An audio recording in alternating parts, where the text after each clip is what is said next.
Select your hero.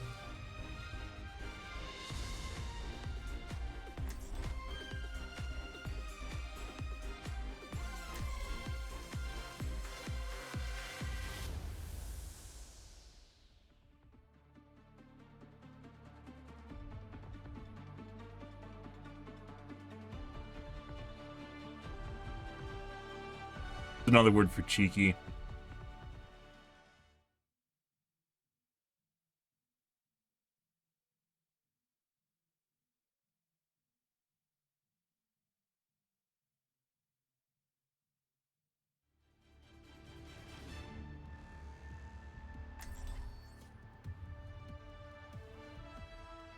Five, 4, 3, 2, 1.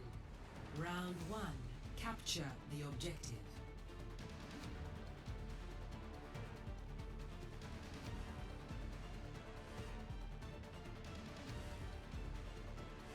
Anna was definitely watching people through walls. Honor is all I have left. Okay.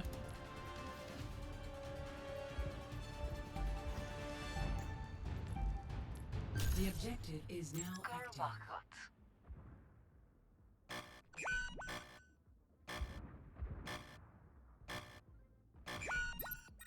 The odds lean heavy against us.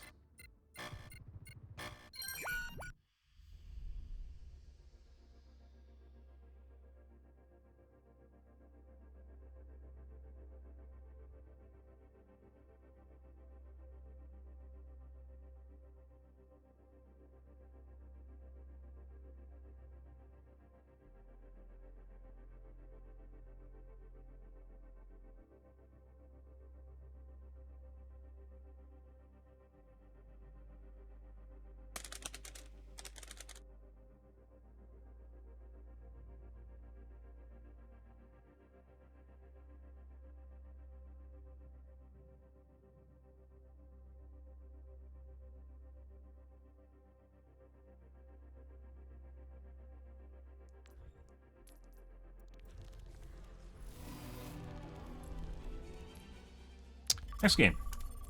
I don't know what the fuck's going on tonight, guys, but good.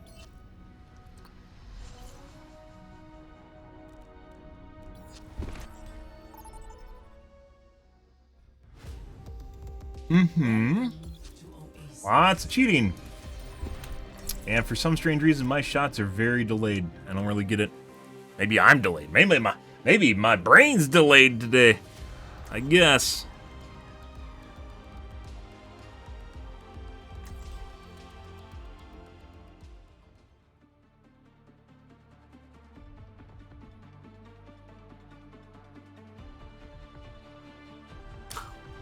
Strike from above.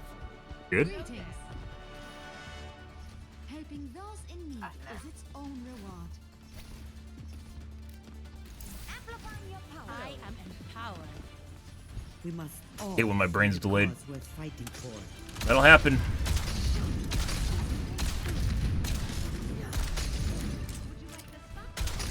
Five, 4, 3, 2, 1. Round 1.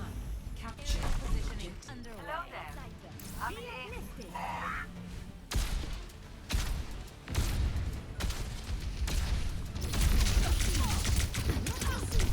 Hi. Excellent teamwork.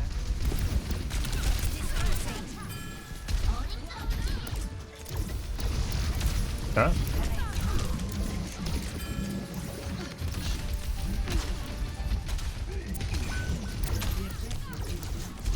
Positioning. Increasing output. Enemy over here.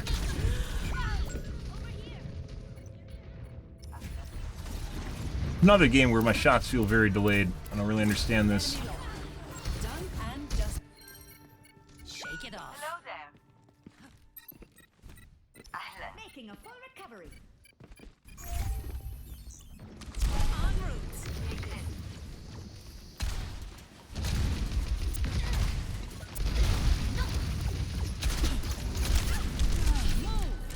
Dude, what the fuck's going on here? That should have pushed me backwards. Up and away.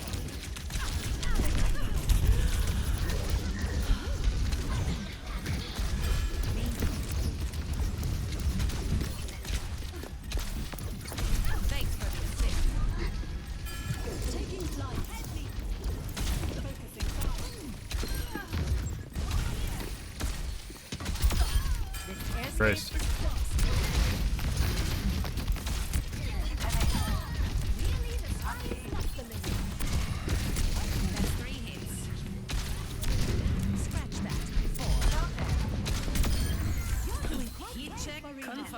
I left her alive.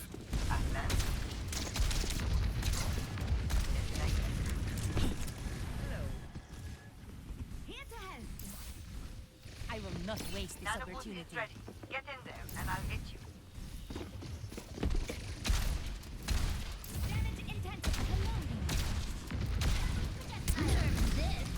Deflect that? No, I'm dead. I could have actually line of sighted that. I thought for a second there I'd actually be able to range. No. Returning to battle. Aerial positioning underway.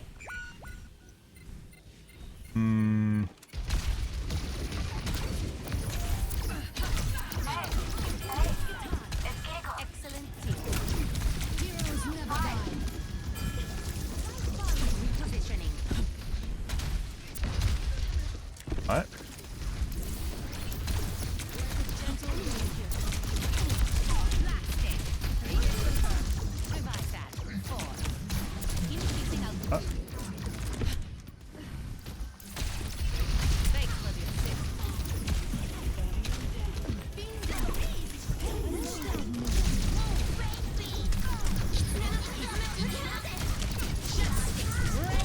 Oh my god, the timing.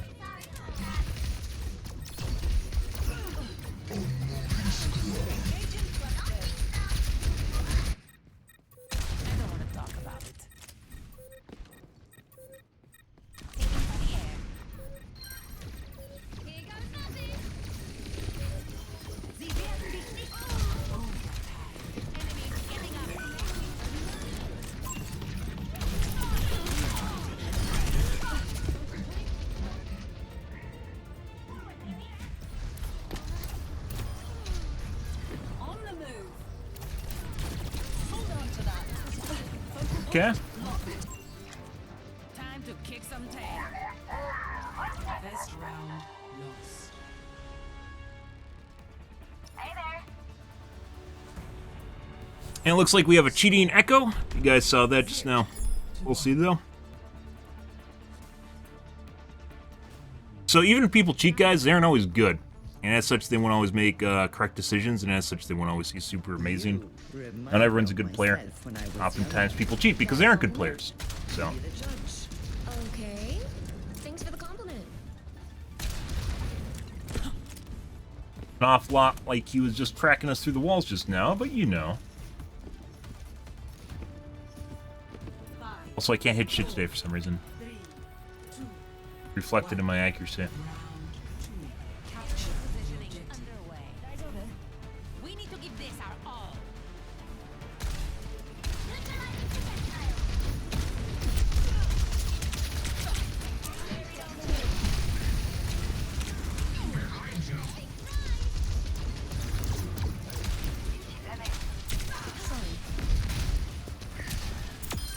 Messy, but we got it done.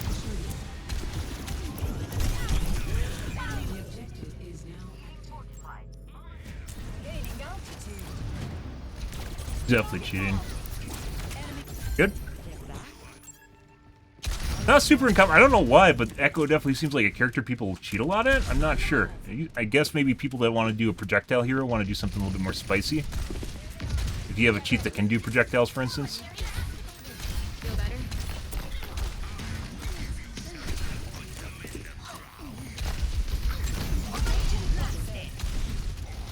Establishing aerial position.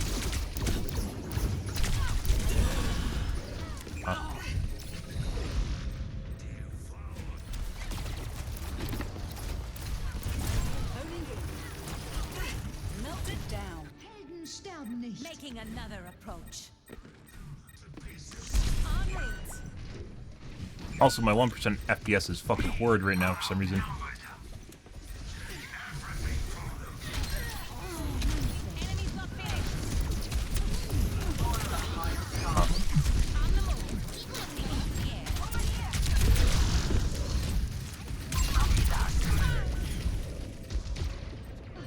The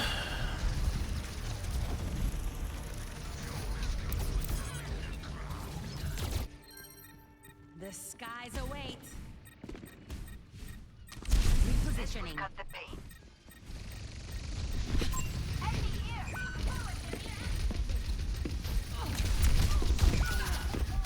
Aerial positioning underway.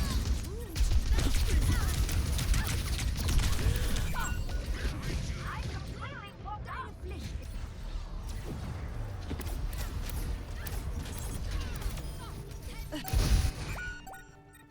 Let's show him some air power. En route.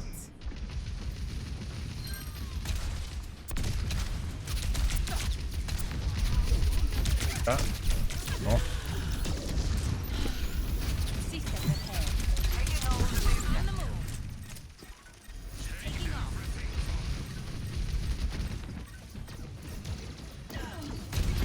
Concentrating fire.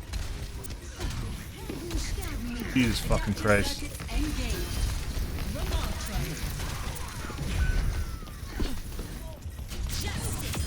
There you go. Good.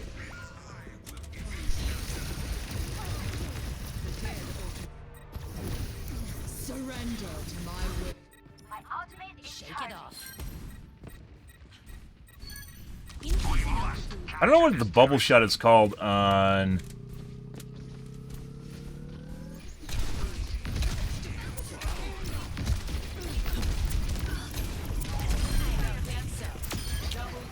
Yeah. Sky.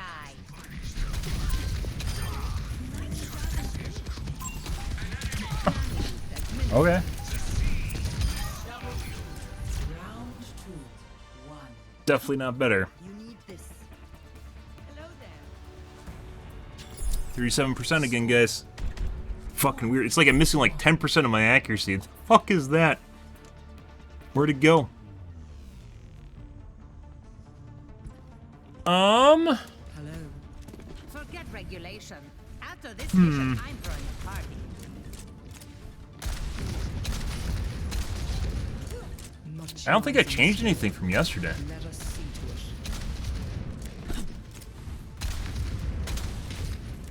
What?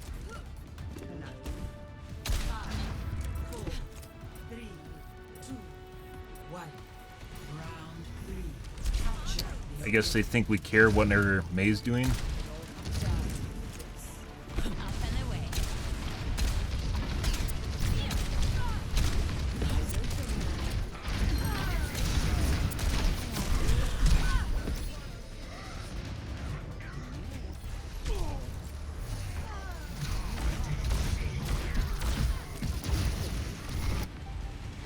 All systems nominal.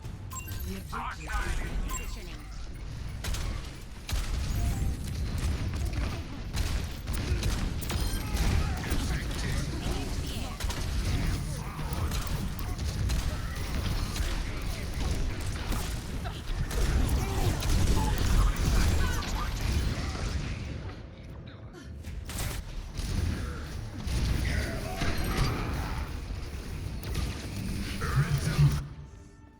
I don't stay down.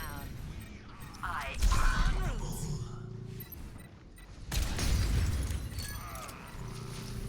Increasing altitude.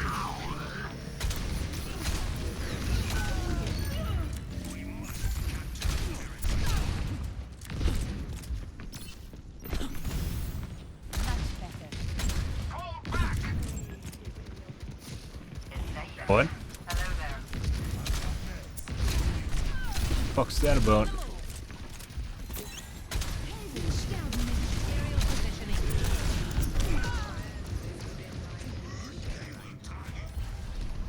Heroes never die.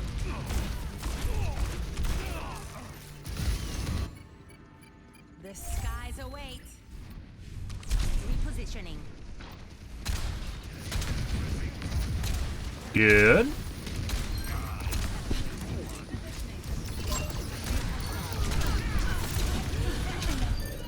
Securing the objective.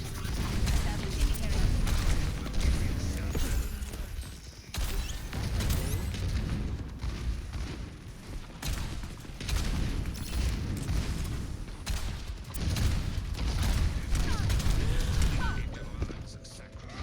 This guy's aims all over the fucking place, guys. Like, he'll miss a bunch of shots, and then literally every single fucking shot hits. There might be a pixel lock on. Like, he hasn't really been a problem up until he switched to McCree. And it looks like he almost, like, flicks the wrong direction sometimes. Like, he'll go, like, 35 degrees in the wrong direction. Like, not even close to where he's aiming. Or he should be aiming at you, excuse me.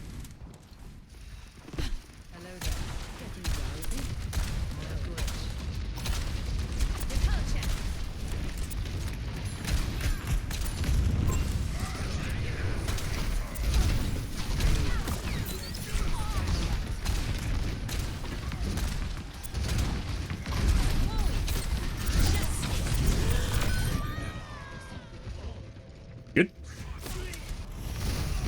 I couldn't pop over the top. I wanted to do that, but based on how fast these guys are killing me, can't do that right now, so I'll lure him out and then kill him if we need to do that.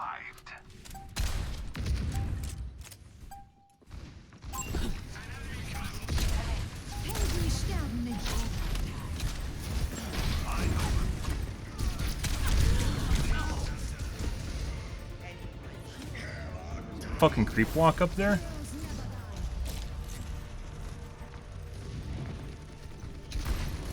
Yeah. I don't know, guys. Fucking weird. Like he traded off with the guy that's playing Junkrat, so it's probably a pre-made. Like he's traded off with the other guy in Who Kills Me. And it looks like halfway through the last point they started doing that shit. Well, at the end of the last point.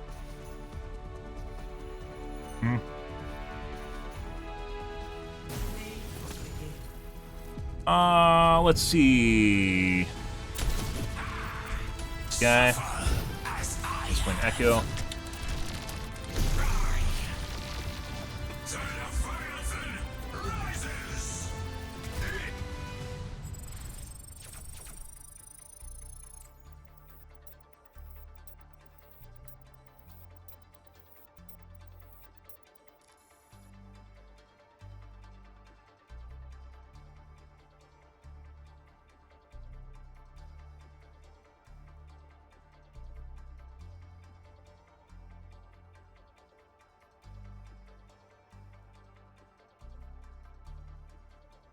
Okay, and then McCree.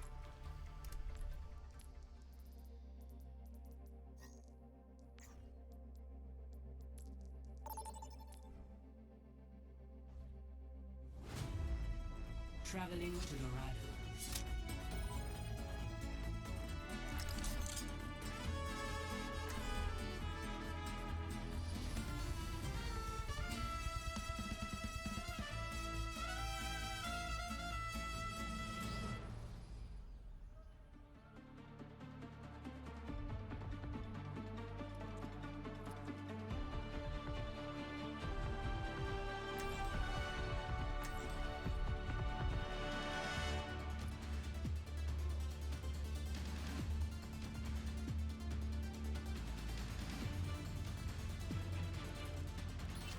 Good for you.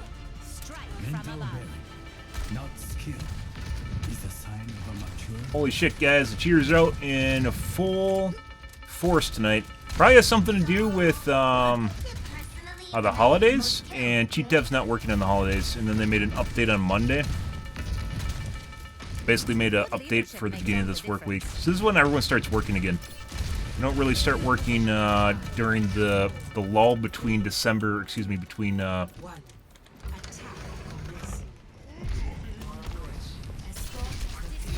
don't really work between New Year's and Christmas.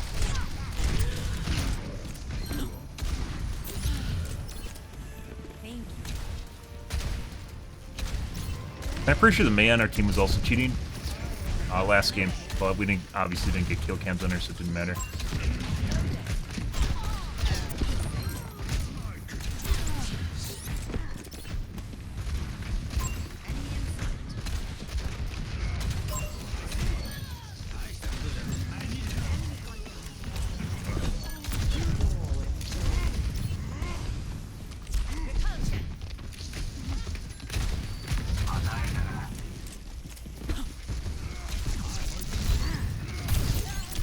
For you, you're shooting at me. Pharah is definitely a hate magnet, guys, if you couldn't tell that. Regardless of what's going on in the game, you'll get plenty of games where, like, they will over-prioritize trying to kill you to the point at which they'll grind their teams to the ground, regardless of what our team's doing. Like, if they're getting rolled over by another player, like, they just won't care. The hate for Pharah is so strong that they'll grind their team into the ground before allowing someone to play Pharah.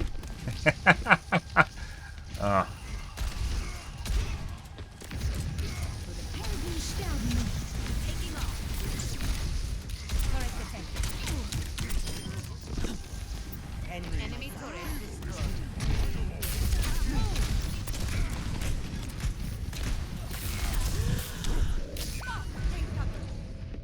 Nano boost administered.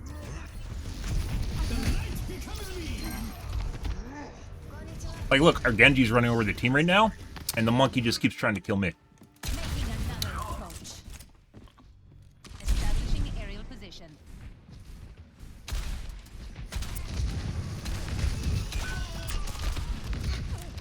Enemy here. Moving the payload. Let's keep it going.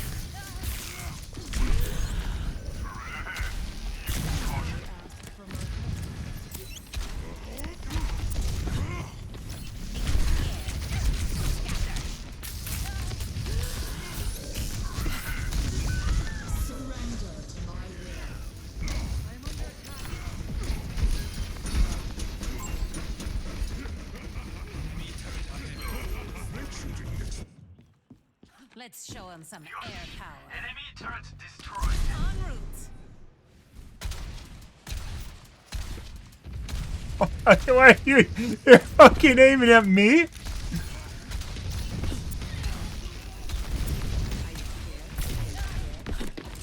You guys. Positioning.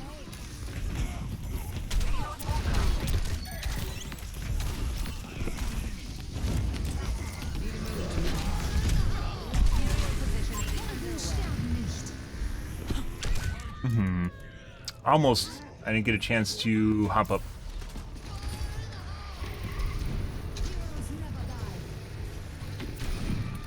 Blew up the tire. The skies await. We must En route. sublime lethality.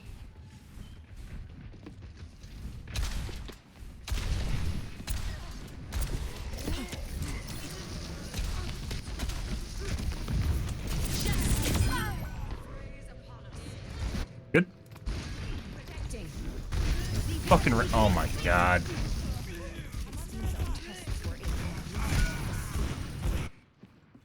Returning to battle. Them in. Up and away.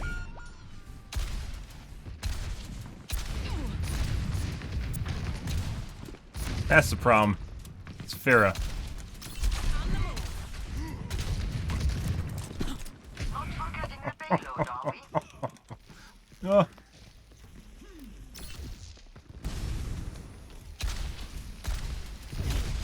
Dispersing. Over here. Taking to the air. Messy, but we got it done.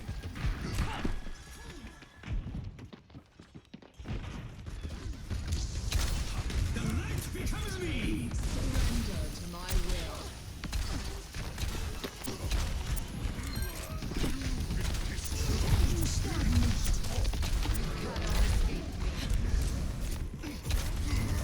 Aerial positioning underway. Good. Yeah. Targeted payload. Move with it.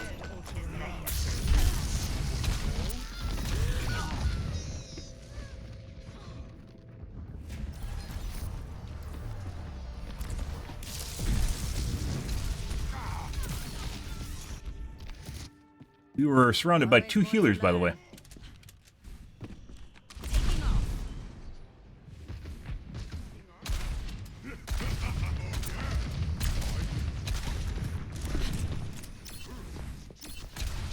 Why isn't the payload en route?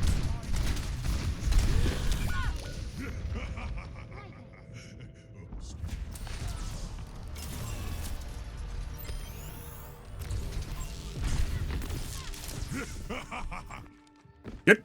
I don't Hey, stay Casey. down. Helping you out. And away.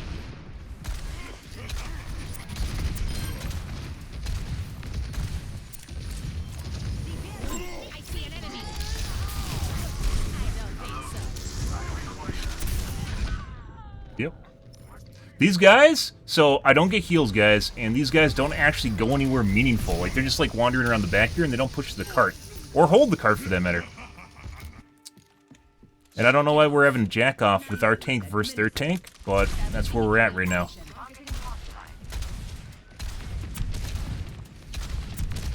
And then they don't kill the guy when they res the tank. Finally, when we kill the tank...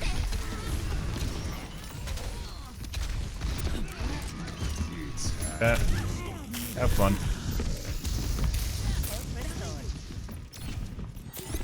He knows. That's why I didn't come down. Aerial positioning underway.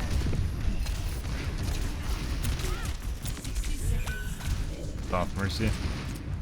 The payload has been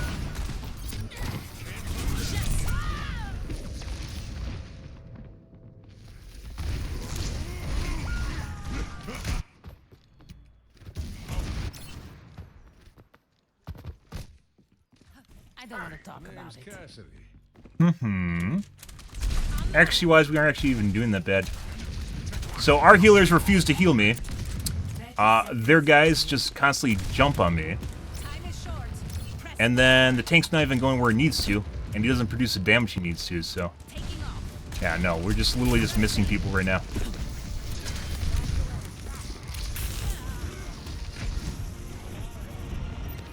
I've died surrounded by healers like 4 times now. Good.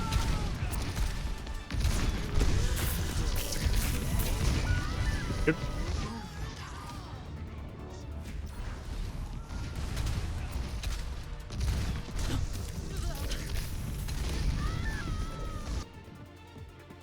I don't stay there.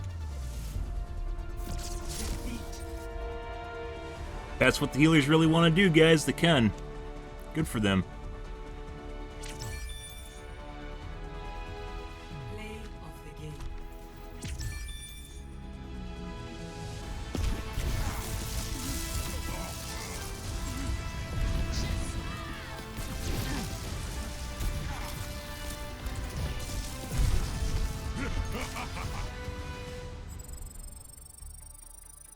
I really wish you could look at stat boards at the end of the match, too.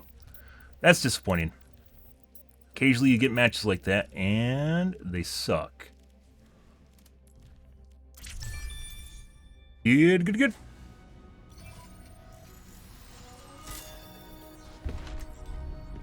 Strike from above. Up and away. Elimination in a set.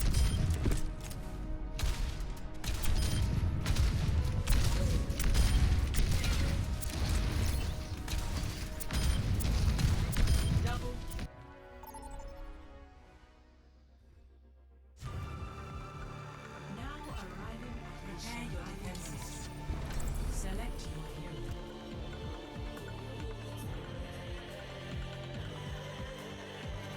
Which, by the way, if you get matches like that, it's a pre-made. Almost always a pre-made.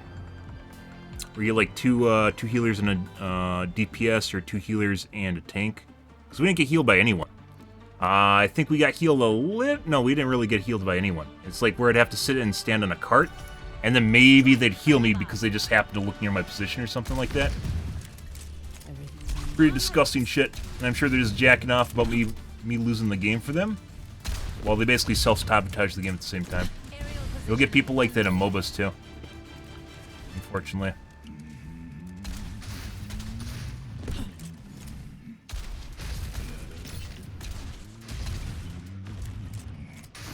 Doesn't help that my aim seems to be off today for some reason. Not exactly sure why. Follow my lead. I'll make sure this goes smoothly. We'll give a restart after this. 4, 3, 2, Increasing 1. altitude. Attackers incoming. Stop the payload.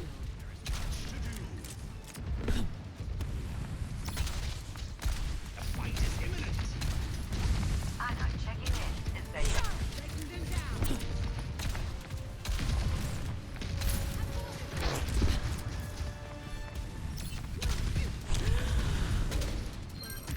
possibly an aimbotting Widow, which is just it's literally one direction or another tonight, guys.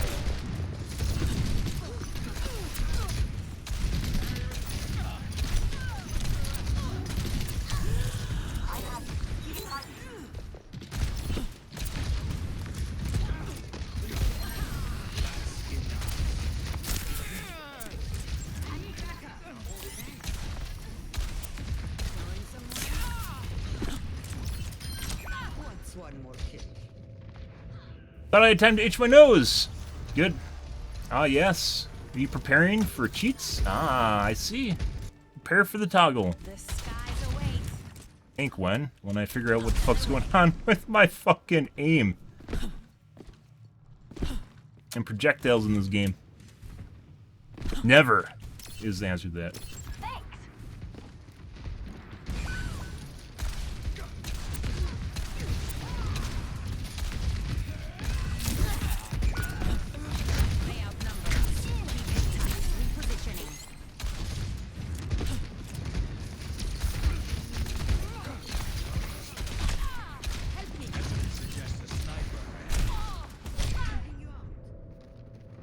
First.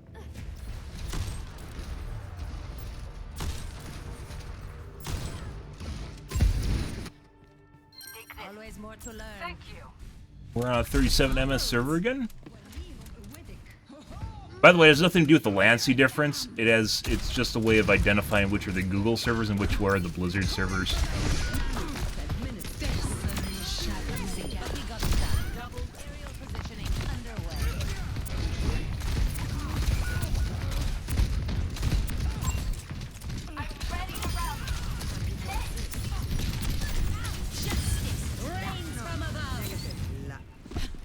Out here. Completely unnecessary, by the way. Yes.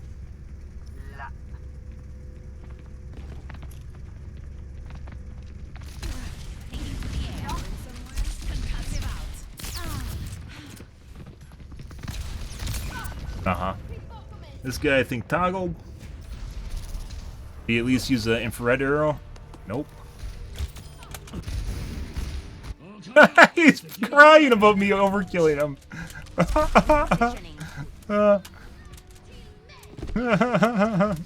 He overkilled me, guys! Christ.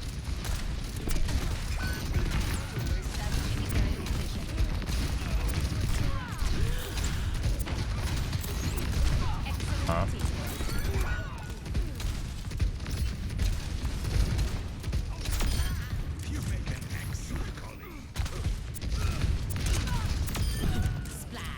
You try and do the same shit again?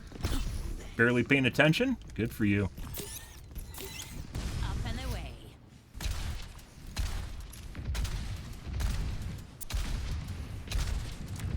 That, by the way, was their Widow. The Hanzo is the Widow he swapped. Pretty sure. Maybe not.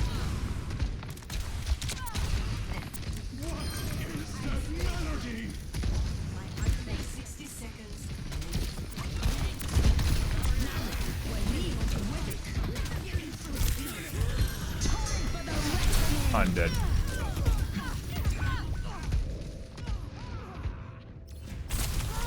Time for the reckoning.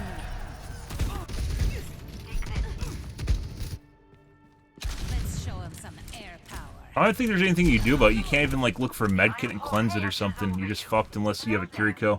30 seconds remaining. Because it makes you unhealable. Don't get cocky.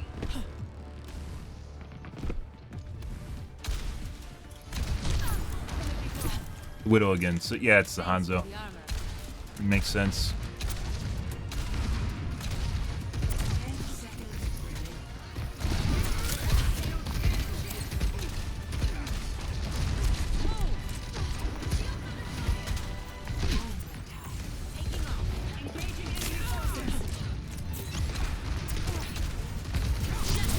Oz exposed. Kill him? He's dead.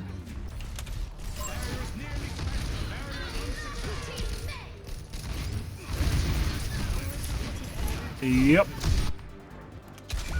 You gotta show us good.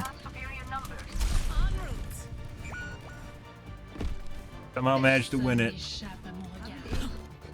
Alright. So now we get to wait for our team to respawn. Widow's probably going to try and get a cheeky angle on us. Nearly ready to overclock. Up the payload. Okay. Get right on that.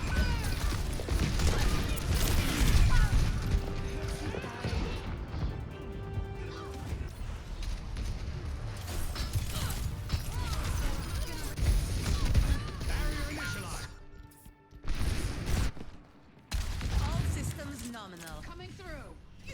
Repositioning. Establishing aerial position. Throw it! Throw the rock! Yeah. My ultimate is ready.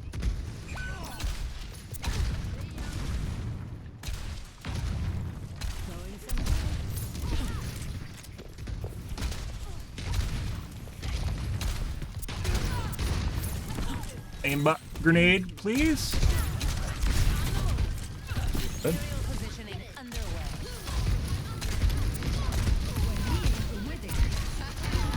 It's go time.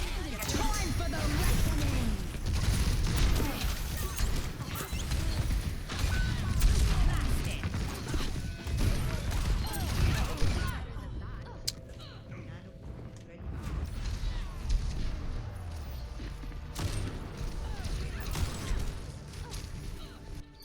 Looks like he might have a magnetic aim mixed with Piecing out to think. hard aim, where it'll actually track her to the target, but then it clicks to him on trigger pull.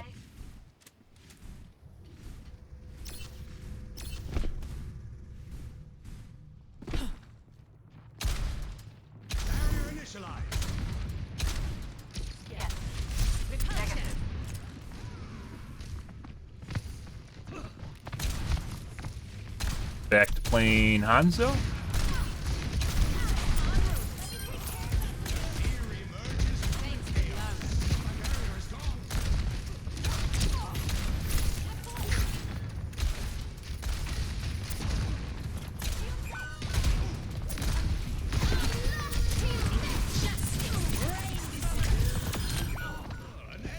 Yep.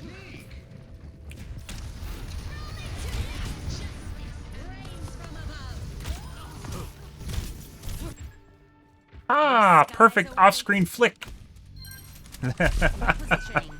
I wasn't even on his screen when he flicked me. You guys missed that. Good for him. Fantastic situational awareness. You must have his non-existent 3D audio on. There's no excuse me. There's no vertical audio.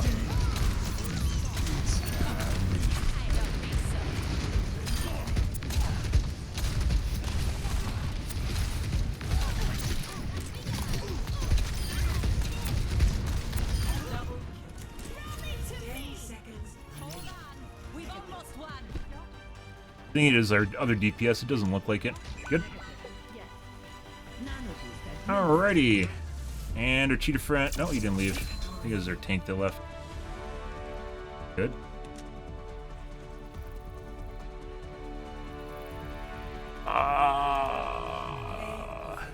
Guido. Bridget Pachi? Oh, we had one too, apparently. Ah, the counter Bridget. Look at her swing. Must won that mace, guys. It's like a Reinhardt, only not as good. Good. Let's see. I said I was going to restart my computer. That was this guy.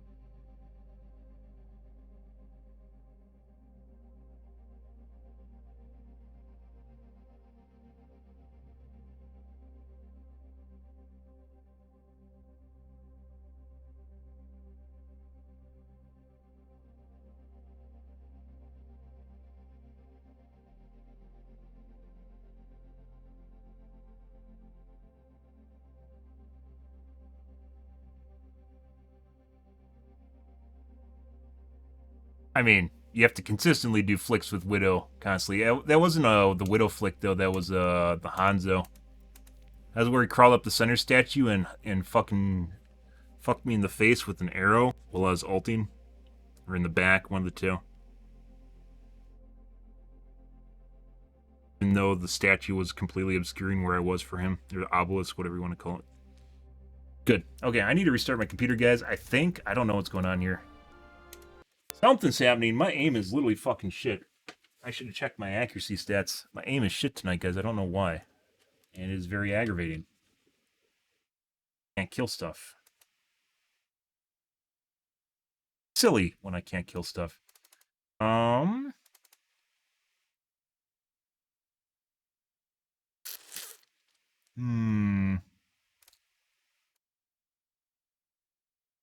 Okay, I need to take a piss, guys. I'll be right back. 1 second.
Okay.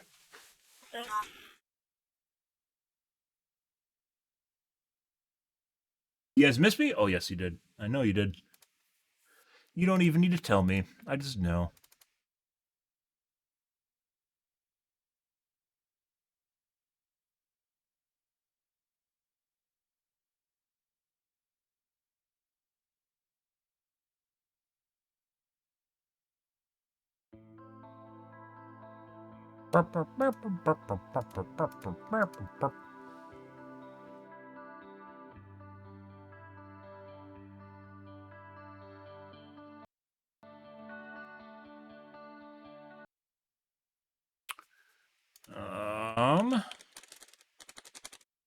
But yeah, anyways, the joke about positional audio is the game does have kind of positional audio in it with the Dolby Digital stuff, and it's not really that great compared to other games that have good positional audio in it, especially older games that used to have really good positional audio with EAX and stuff. But there's no vertical audio, so you can't actually flick up and out of your screen unless you're just maybe, this is luck, maybe just RNG luck, right? But otherwise you can't pinpoint where they are without some sort of spatial awareness of how you know where they are, unless it's just complete luck. So, yeah. Maybe I got a shitty IP or something this week. I don't know. Weird. I'll see if this does anything. I'm having some issues with aiming tonight, though.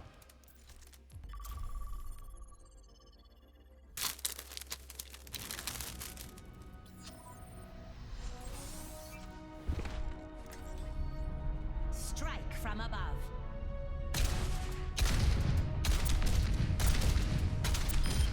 When I'm hitting my shots, you can't touch me.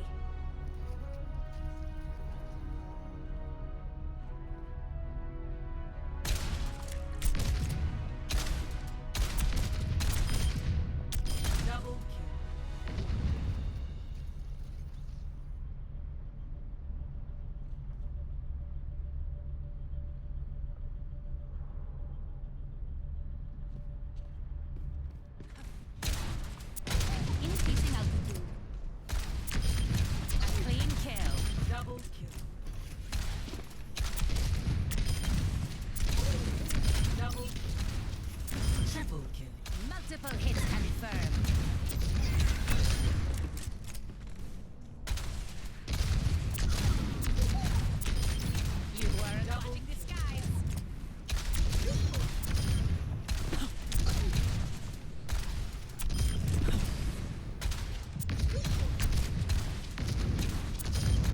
I always have off days too, but holy shit, some of the shots that I've been missing. Like that one game with that McCree where I was literally just right on top of his face and I couldn't fucking hit him. Select your hero. Shit.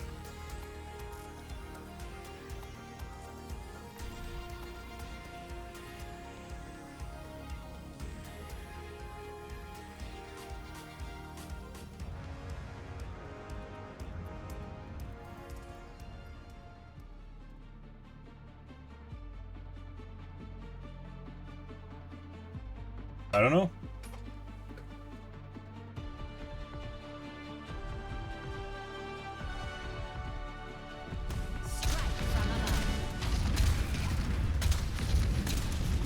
You were one of Anubis's jailers. You should have destroyed That is not what I would have expected you to say. it. Of course not. You humans love your assumptions. Everyone just makes assumptions, you dumb shit. What do you think a predictive algorithm is, you stupid robot? You make assumptions too.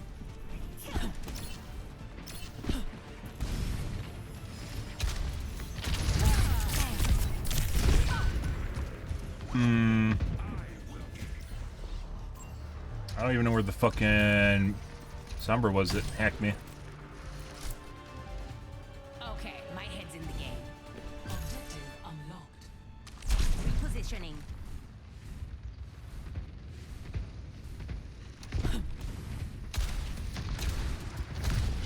They're moving the barricade. Up and away. Passive out.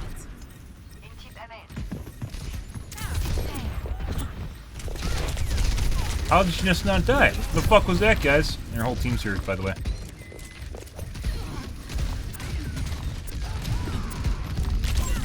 Like, she didn't get hit. How the fuck did she get saved right next to Anna when she was about to die? I don't think she got healed because Anna was shooting me.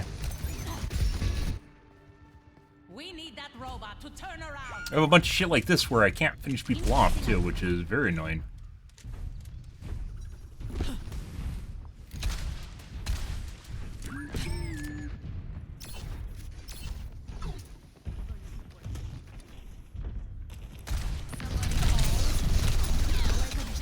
Fuck off, bitch.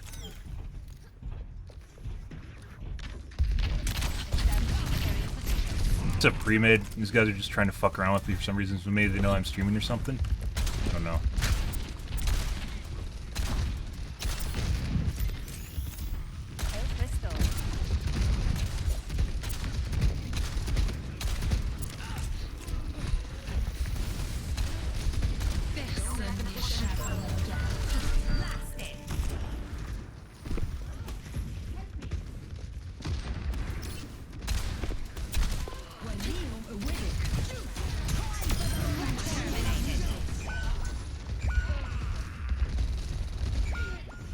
Holy fucking shit. Repositioning. Well. They have taken the robot. The fuck is this team, guys? This is another shit team. And it looks like we're going against a pre-made of some kind because they're very organized and on top of what each other are doing. So I got a trash team, and then we got some sort of...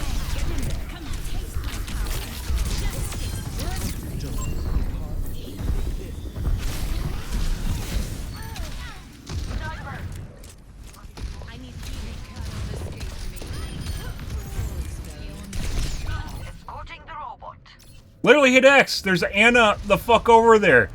And then we had a fucking... Was it Moira right there too? Always more to learn. The fuck are they doing? Taking off.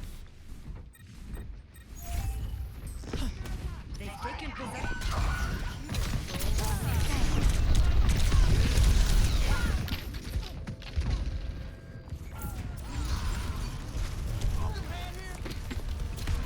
And then Sombra's just making things worse. It's definitely a pre-made. Shake it off. And I think we got a shit pre-made that I'm playing with right now. I don't know why.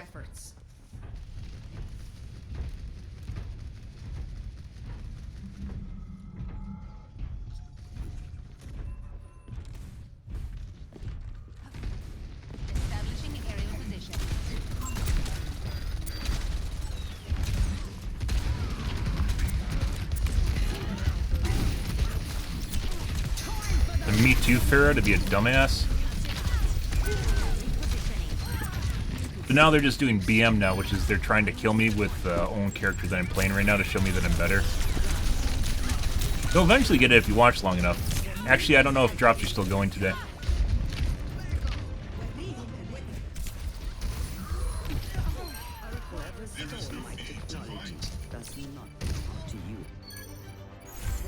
I don't know when drops end, the 4th?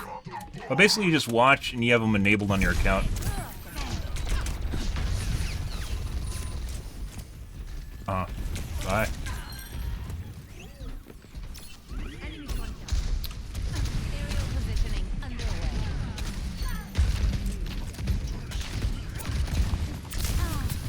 That guy was trying to kill me through the fucking barrier. Yeah. All my teammates killed him.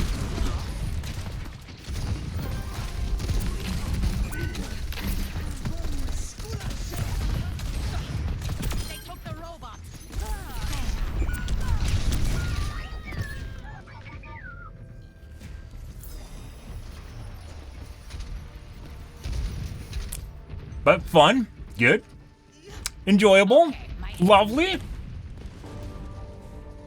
Establishing aerial position.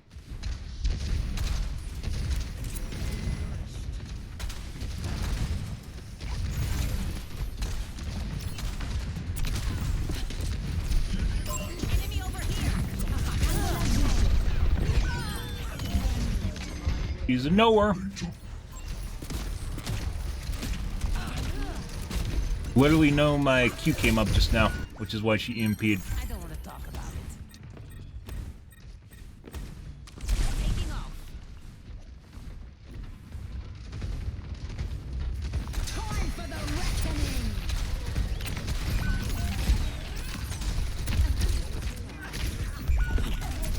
They outnumber us. It's tight. Messy, but we got.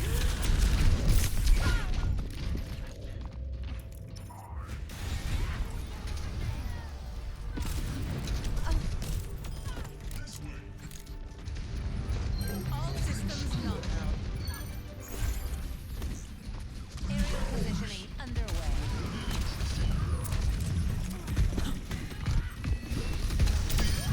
Next time, say please.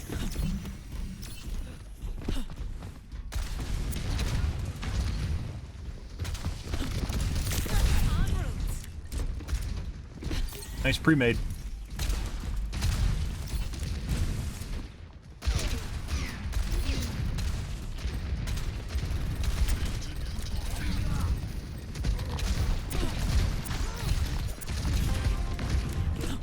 Increasing outdoor.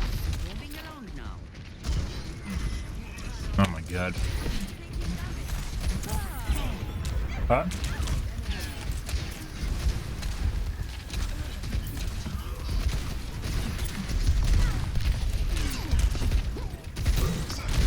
I don't think so.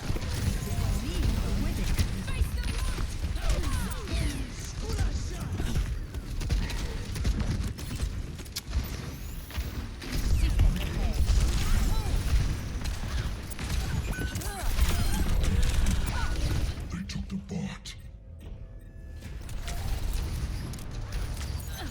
This guy's cheating. We can do better than this. Good. Come on, we're shredded. That was the nail in the coffin right there. Him tracking me through the boss right now. Good for him.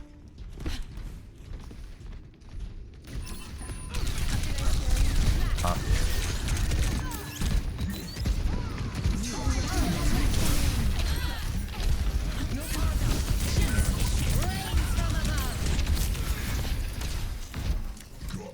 Good.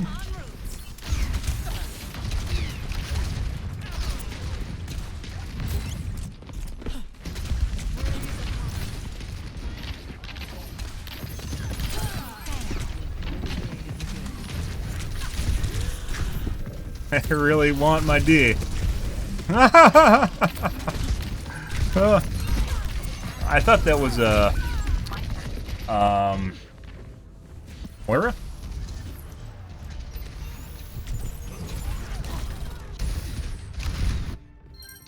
Making another approach.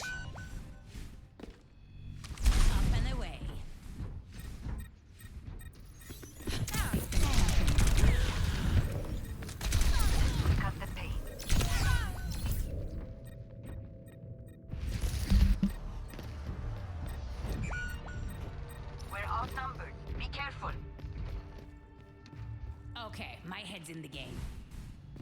30 seconds remaining. Aerial positioning underway. Time for the reckoning with it.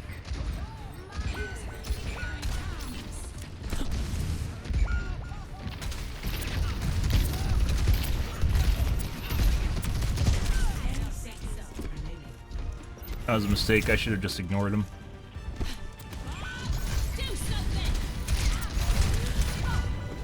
They've taken the robot.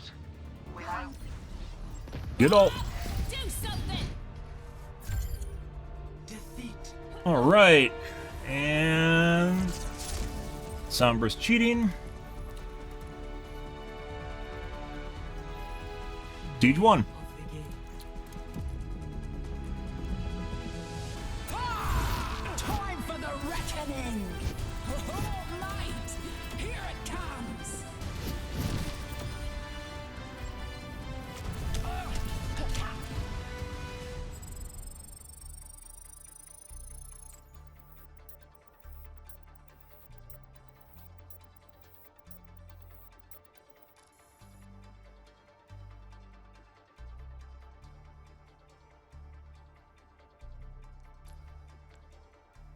Good.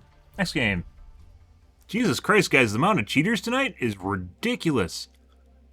Actually, I can check real quick to see what the when the drop ends. I don't keep track when drops end, even though I should. Drops are done already.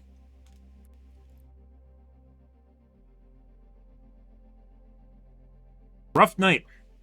Let's see.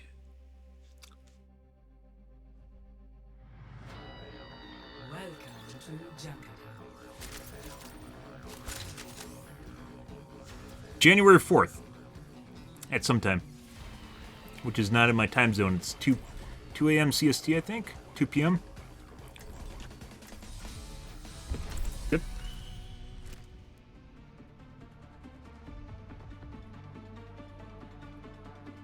Jesus Christ, guys. It is literally like every other game tonight has a cheater in it. And sometimes multiple games in a row, and sometimes multiple cheaters in the same game.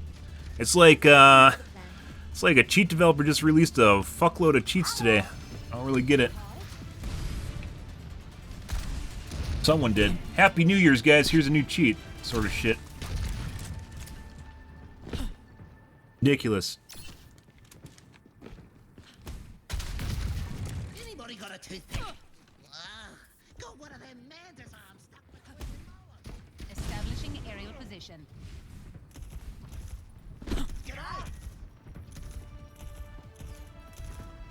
5, 4, 3, I will not 1. waste this opportunity. Attackers incoming. Stop the pain. Enemy over here. I knew I could count on you.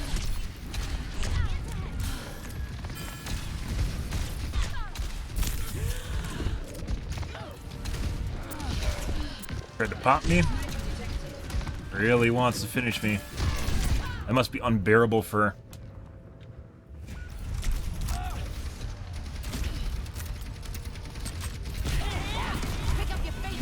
That was a shotgun that just went straight to my brain. I thought I got widowed beforehand and finished off. No. That's all. Torbjorn, ready to work. Probably gonna peek. greetings.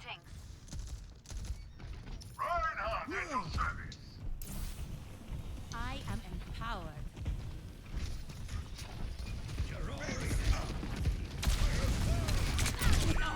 Uh-huh. Like to see this.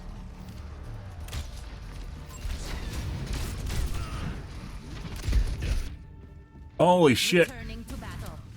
I don't know if Blizzard has me in some sort of fucking weird queue where I play against a shitload of cheaters and I'm like part of their anti-cheat bullshit, only I don't get, like, it's not like Overwatch where you get acknowledged in Counter-Strike.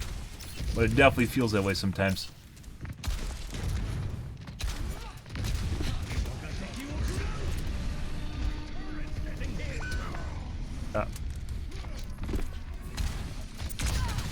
There's much for you to do. Taking off. The payload has reached the chip. I will not waste this opportunity.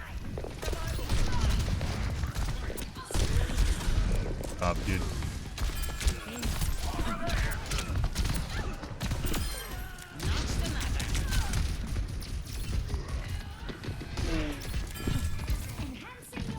He's gonna come in res. Fuck out here. 100% pre-made.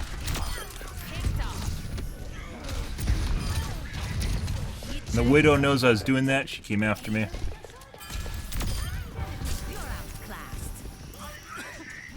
You know she wanted that bad. You knew she wanted that res bad. You could fucking feel it. She's super aggressive too.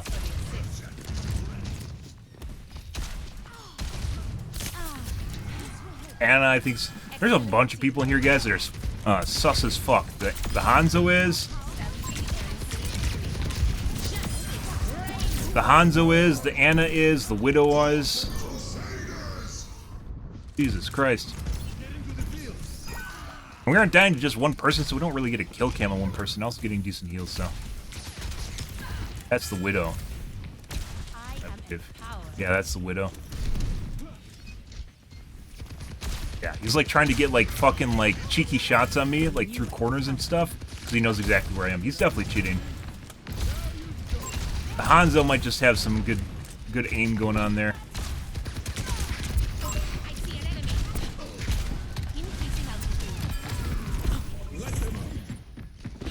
You're over here, Hanzo.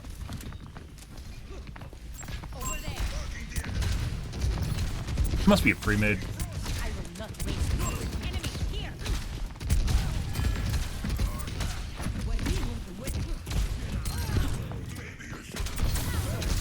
Oh.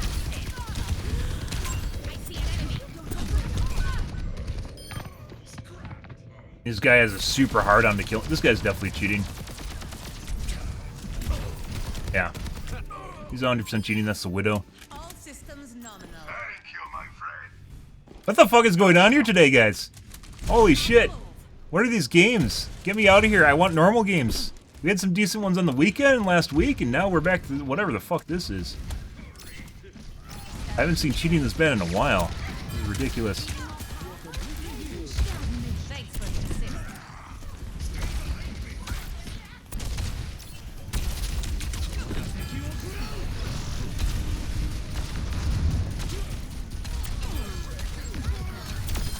I look after my own.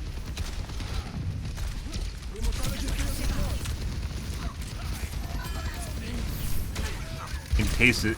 He wants to kill me so bad. Oh, he wants to kill me so bad, guys. It must hurt. It must hurt just being alive, having to cheat and trying so hard to kill me and not being able to.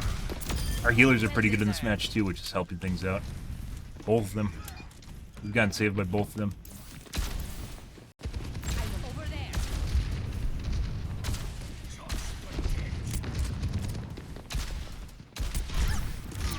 On my way. Excellent teamwork. Not going over there. Over here. Scatter. Aerial positioning underway. He's trying to draw aggro. He probably has a aimbot.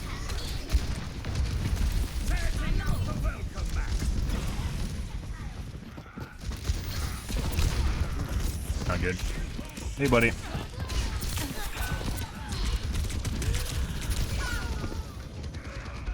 I didn't hear his aimbot go at all.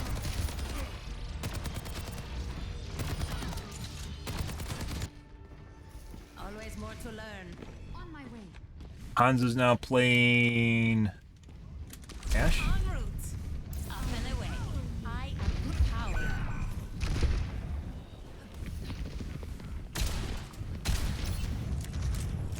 Our work is not done. God, Reinhardt.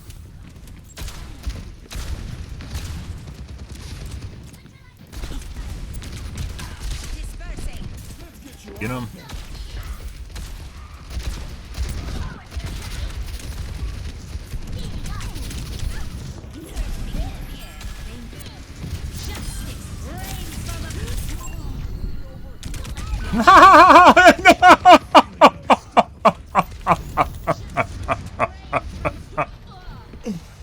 gotta be...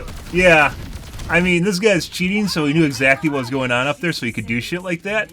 But that Reinhardt tried so bad. He tried so hard. That's appreciated. That's why I hit X every time I'm slept, because sometimes your teammates will actually legitimately save you.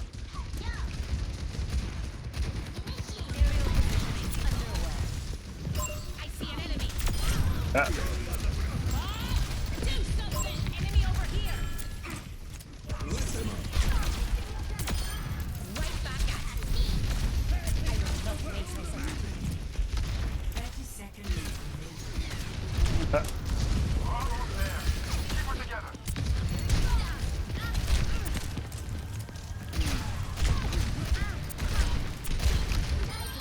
Yeah, I think the Hanzo's legit. He just had, he got lucky at the... That soldier's definitely not legit. I think the Hanzo's legit and he just got lucky at the beginning, or maybe just, you know, good flick. Got a good, nice line of sight on me.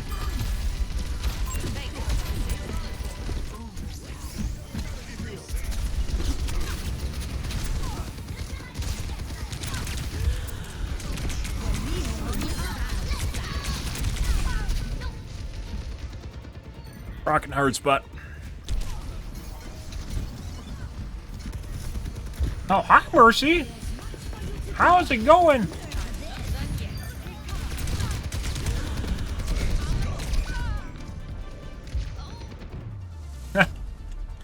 Good. And their Mercy's actually kind of decent too, so. It's actually probably one of our better games tonight because we had a good team, so. We could actually perform well because we had good healers, good tank, good DPS.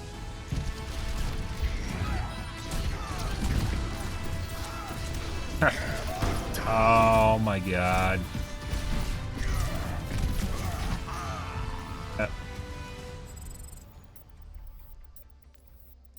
Our cheater friend, which is not the Ash. There he is.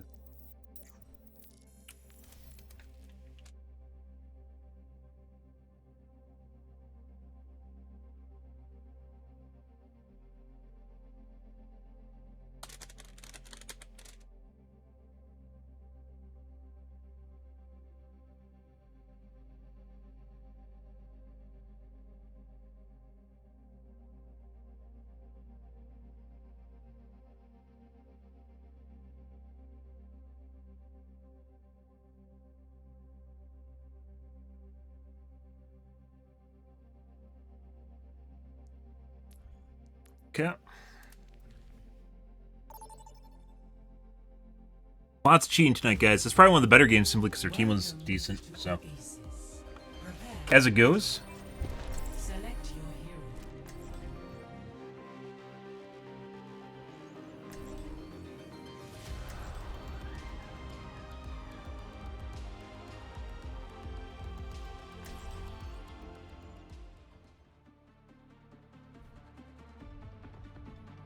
Who's the guy that was cheating last match? It wasn't...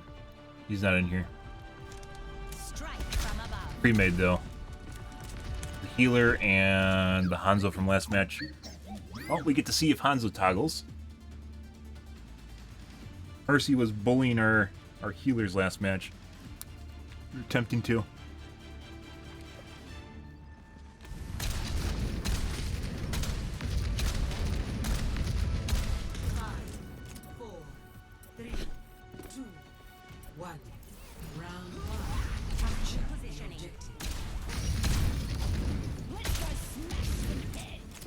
Increasing altitude.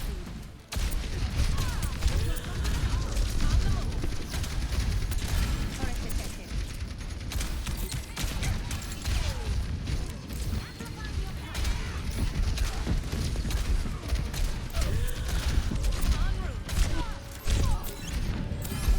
Just got shot behind the wall.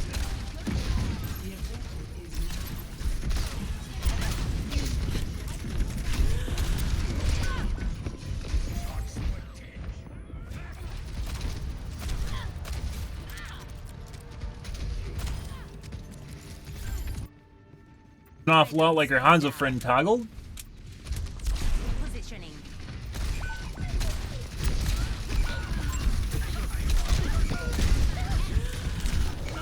I was trying to find the med kit by backpedaling. Yeah, he's cheating. He pre-aims and leads around corners and shit like that, in addition to obviously hitting the target on trigger pull. So he wasn't cheating last match for some reason, but now he is this one. Enemy turret down.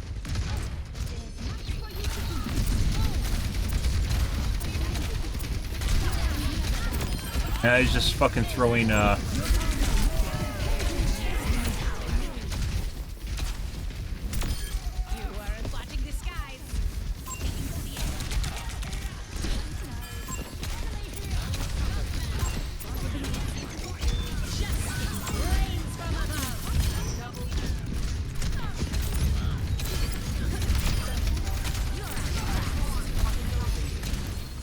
There we go.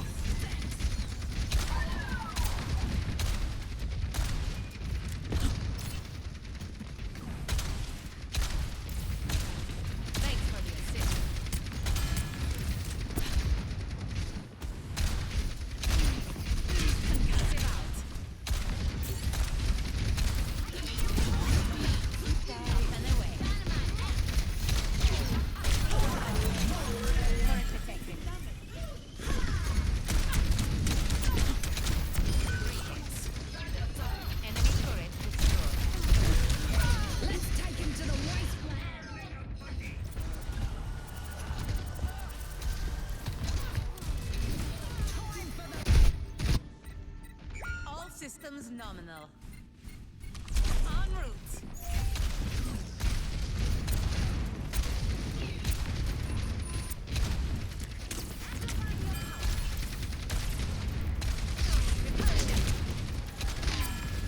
Yeah. I was actually internally thinking to myself, this would be one of the first times I've ever seen a Mercy with an aimbot if that wasn't just like something fucking lucky, because it looked an awful lot like that was perfectly led. You don't need to do that. Mercy has fucking shoots buses. And it looked like it detached the moment that she, oh, Mercy. It looked like it detached the moment I died. But that's also paired with the guy that's cheating. The, Ash that's cheating. The group with the Ash. Score 0-1. First time I've seen a cheating Mercy. Hilarious. Why would you? No one's a natural. We all have to put in the work. I will not waste this opportunity.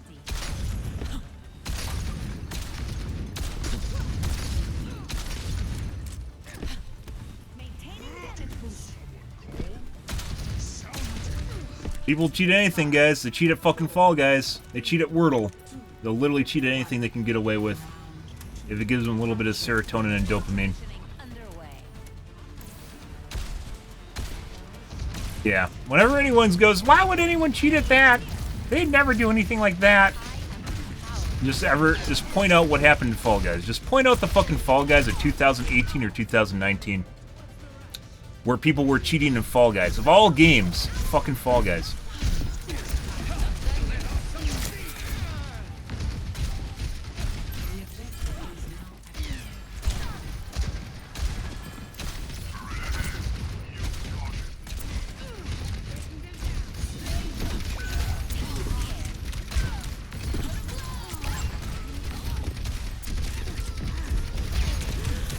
God.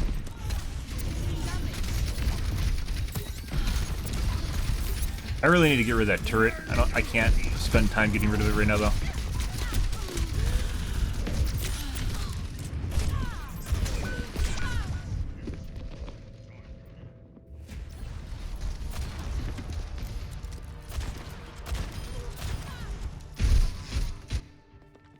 Returning to battle. My ultimate is almost ready. Establishing aerial position.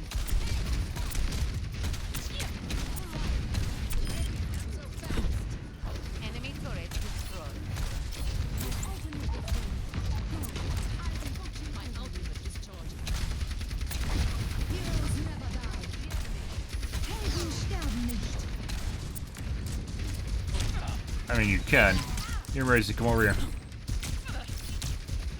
Yeah, you fucked off.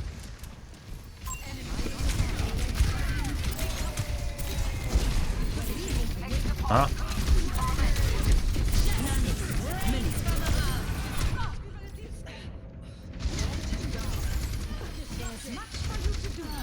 Chris. He fucking threw it on top.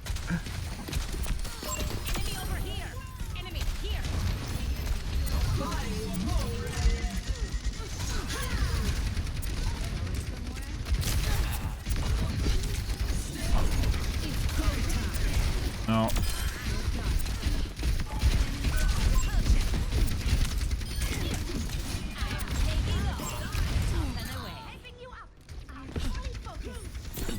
I knew I could count on you. She could sit on the fence.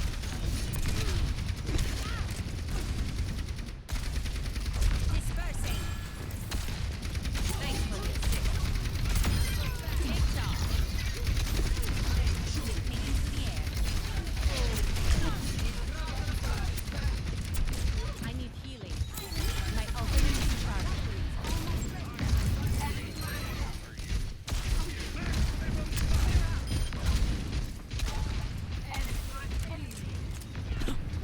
I think someone's on the back left. I see an enemy.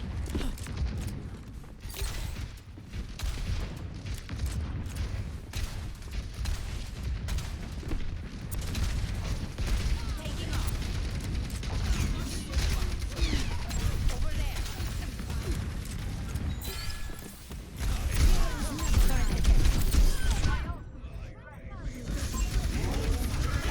Good.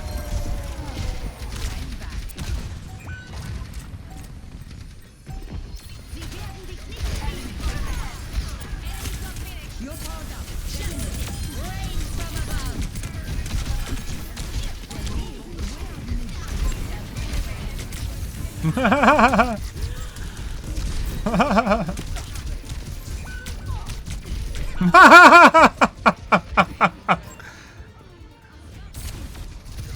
All they had to do was fucking heal me, by the way.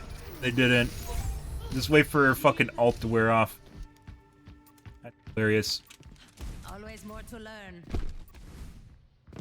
Fucking shooting muscles, guys. I am empowered. Excellent teamwork. Trying to shoot me through the fucking wall just now. Aerial positioning underway. Got a suicide. Oh my god. Make it to point now. Turret down. Oh.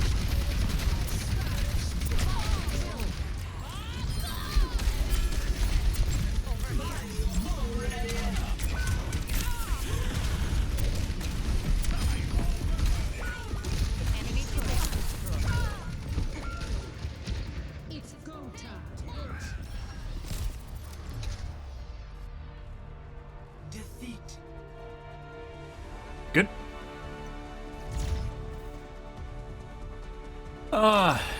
Alright, so the Hanzo started cheating this match where he wasn't last match from the looks of it. That's unfortunate. Which is the Ashe.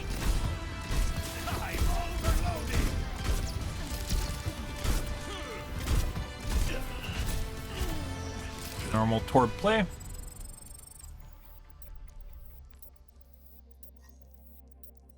Stage 1.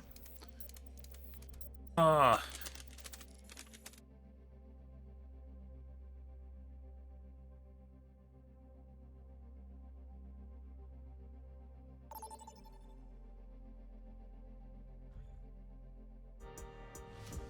entering mid-tower.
Defend objective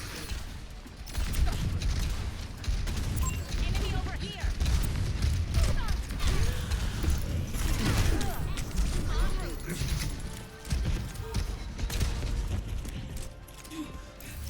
Up and away.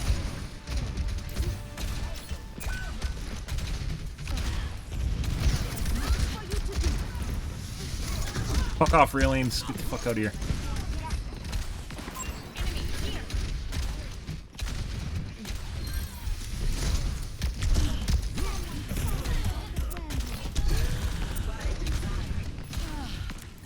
Establishing aerial position. Thanks for the assist. I don't know why you can't stand on top of the subway car. Like, normally, they only allow you to stand on top of certain things, but I don't know why they don't allow you to stand on top of the subway car.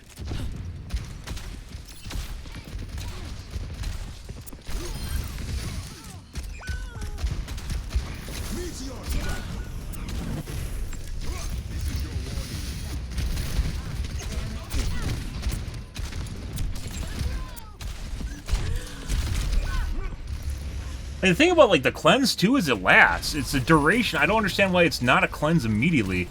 Like, if I hit them after while the bong is still going on, it still cleanses after the fact, too. Just like it gives you invulnerability.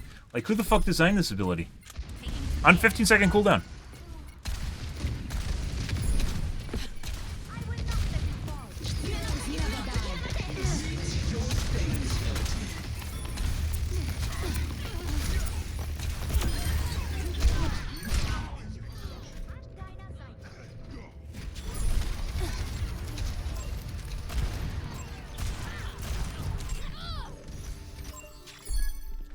Thanks, Mercy, for healing me, by the way. Repositioning.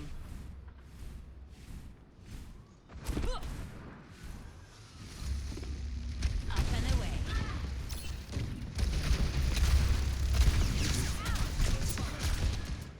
Oh, I think he's in the window. No one can hide Drop it. from my sight.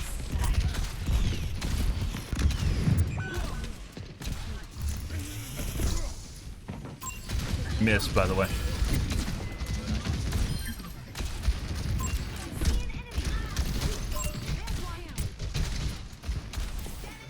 Aerial positioning underway.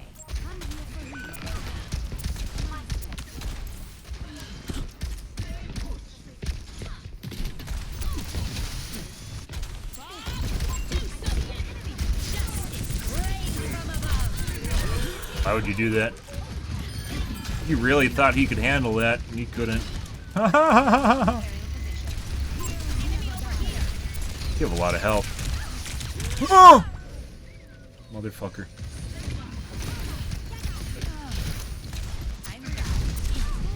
I just hit a pillar. I'm alive.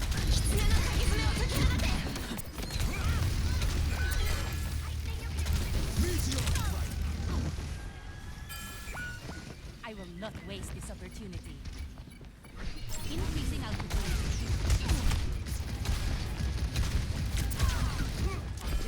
I needed to wait for my jets, Mercy. I know you don't understand that, but I needed to, so. And bong. Horse bong. First, you probably wondered what the fuck I was doing on the other side of the wall there, but I was out of jets because Blizzard made it so you can't hover as Pharah. You have to come down like once every, what, 20 seconds? Because your shift will be on cooldown, and it won't make up for the jets that you use while in the air. Which I said that they should definitely change. That shouldn't be a thing that's in the game, and it is. That. Bong! Hey look guys, bong! I'm invulnerable!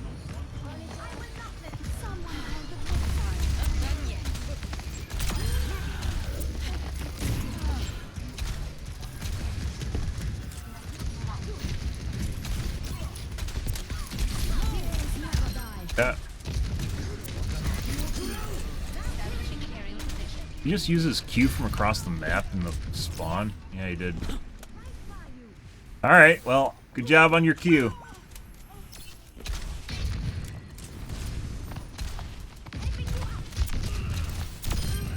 Yeah. Thanks for the assist.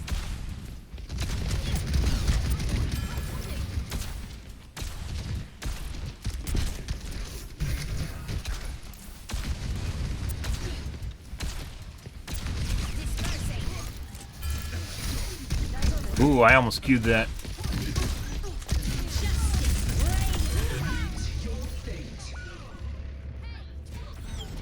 Fortunately, he just went shift right when I went to Q. Very bad timing. Returning to battle. No one can hide from my sight. They outnumber us. Keep it tight.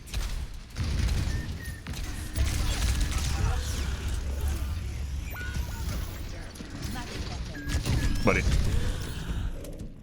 There's another med kit over here somewhere. I don't remember where it is, so.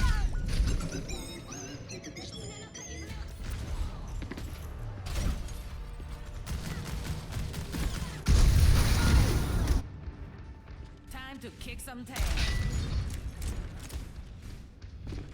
I think it's on the other stairwell. Increasing altitude.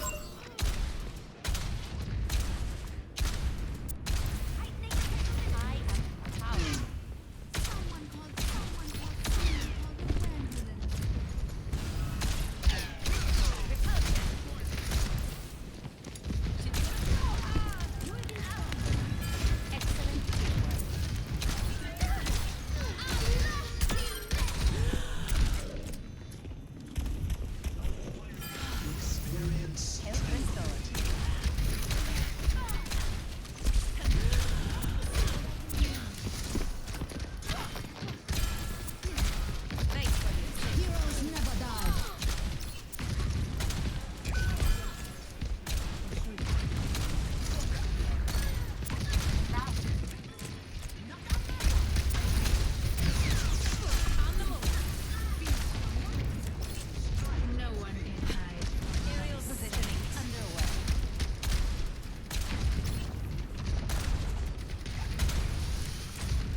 Oh my god, how the fuck did he get pushed in front of the cart?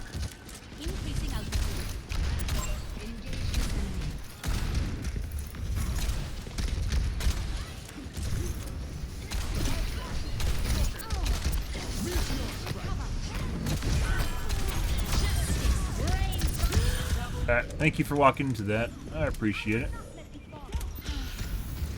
Much better. Repositioning.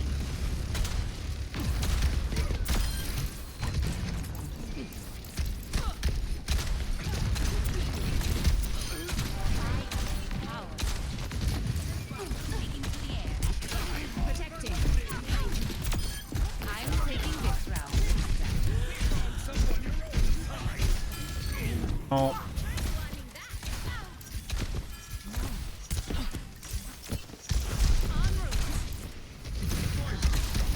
Lasted longer than I thought it was going to.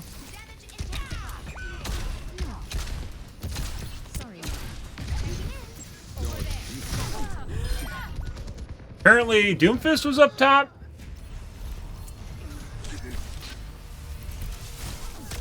Fuck is that shit? He didn't make any sound when he landed either. All 60 seconds remaining.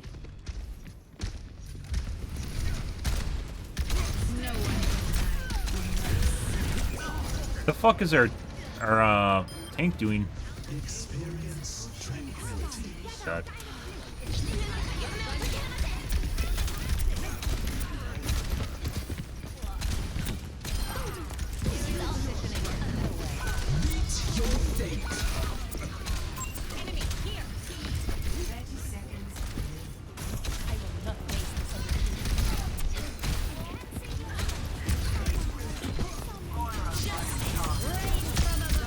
Thanks, guys. Couldn't have done it without your help.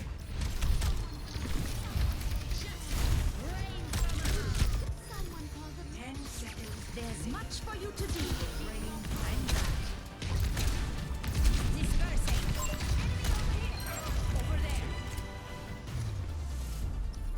Good? Not too bad. Hey, look, guys, we're doing better. Did I just have to reset my computer? Oh.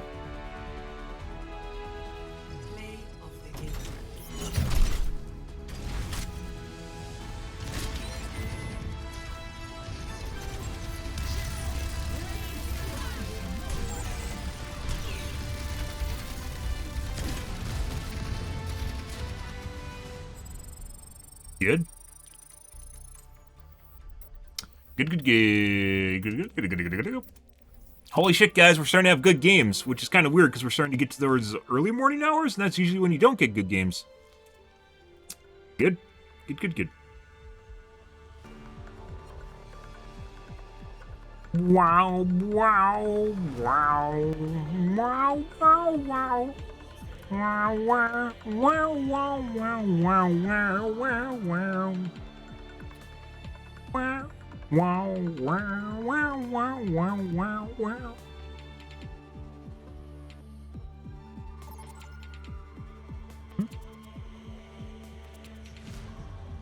Welcome to the Altar. Prepare to attack. Select your hero.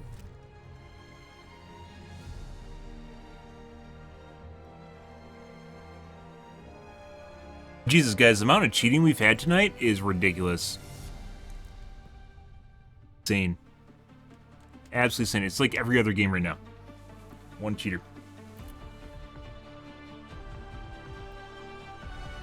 Strike from above. Doctor, have I really got to eat vegetables?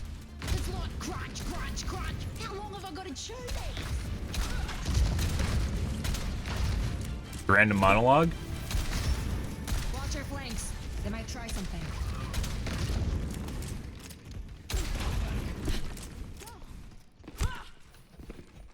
I don't work with criminals. What's right isn't always what's legal. Then you change the laws. Easy for you to say. Are you quite done? I got eyes here. Understood. Oh, that's hilarious.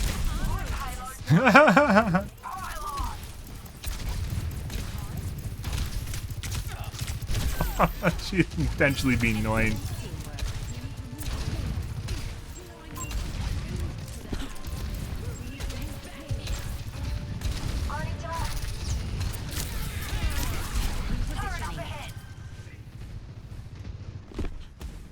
Hey, buddy. It'd be great if you could heal me. Oh, I guess he's not gonna heal me. Like jealous lover of Mercy or something? Not sure what the fuck's going on there.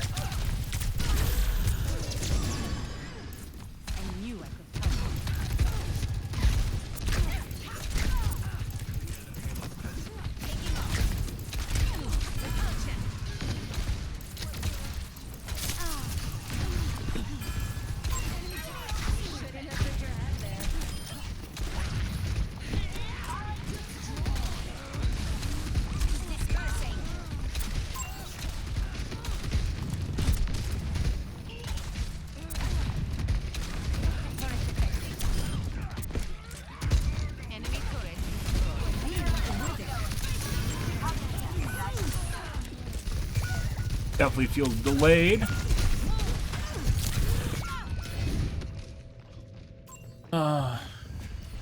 You're welcome.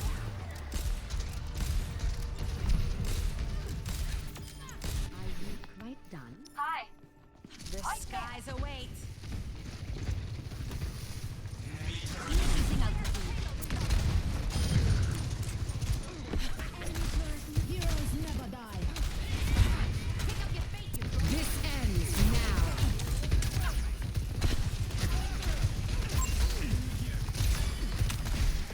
The payload has been secured.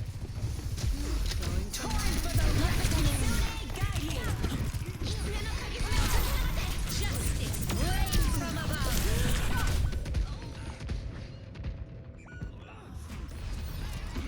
Let the kitsune guide you. Justice reigns from above. Making another approach. Are my healers not healing me because I was punching Mercy in the ass earlier? That'd be fucking hilarious if true. Maybe it just happened to be where we were, though. Watch here. Heightening your capabilities.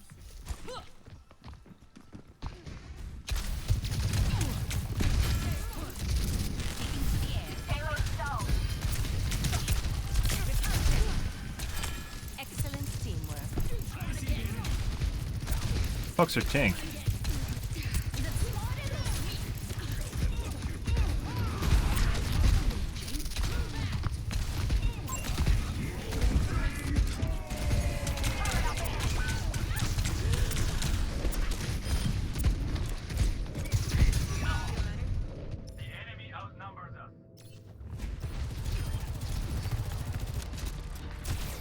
Not leading at all. Okay. Let's show him some air power. Taking off. Turret detected. Captain Amar. Enemy turret down. That's 3 hits.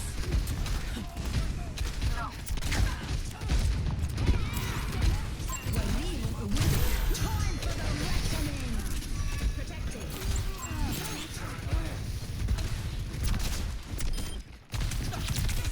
Enemy turret destroyed. There's a med kit back here somewhere. I don't know where it is though.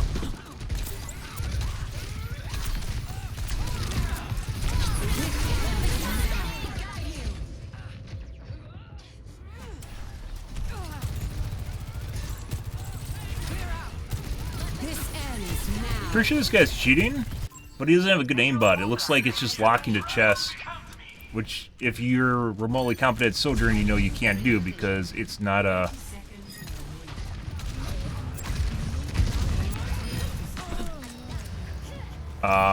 it's a projectile. Her mouse one's a projectile. You have to lead targets slightly. And it looks like he's just trying to shoot directly at targets, which is kind of funny.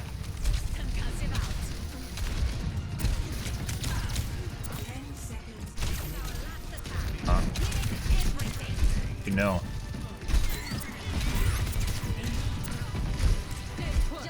Uh-huh. Bye. They both, like, that entire team knew that I had a fucking ult just, like, literally just sitting there. Trying to shoot me through walls and shit.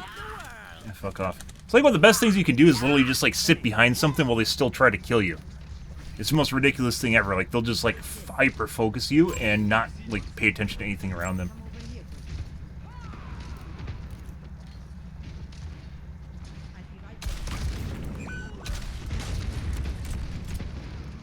Healing fortified. You aren't even doing that bad.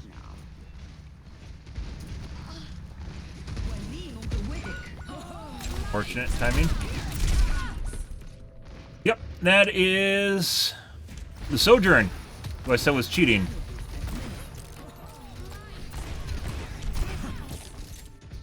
Yep. All systems not. No.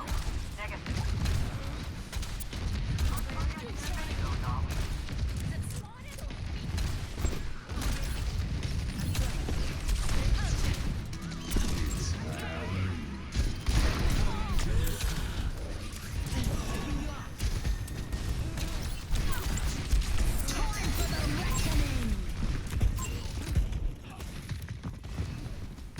Around here somewhere, I don't fucking know.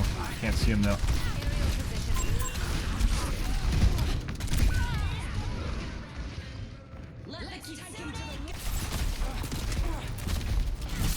Our other healer, our Kiriko, absolutely refuses to heal me for whatever reason. Probably because I was punching their friend in the ass, so.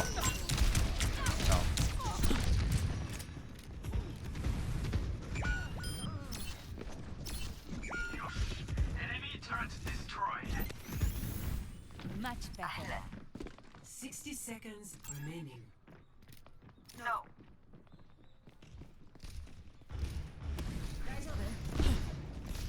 Are we moving the payload or what?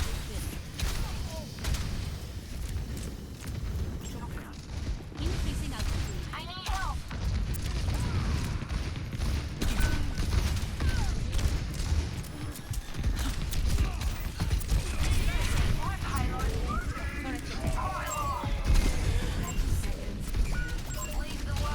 Feels like everything is delayed today. As far as like my shots go, like when I pull the trigger and when it actually comes out.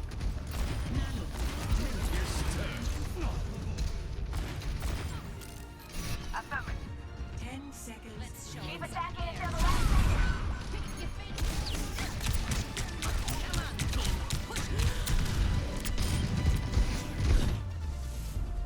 last Good.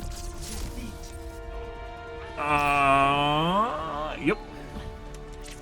Right. That's cheating. Play of the game.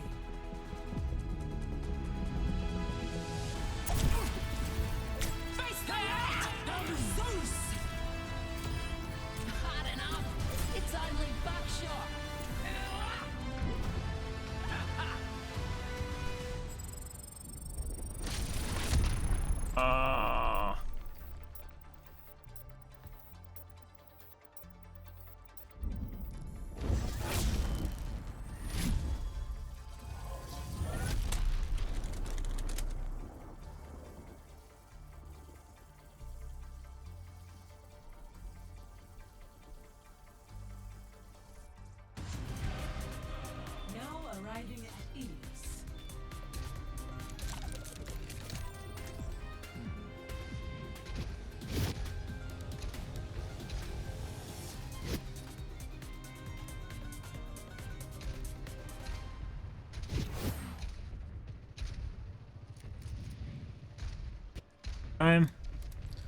All right. Someone needs to. Let's try changing something here.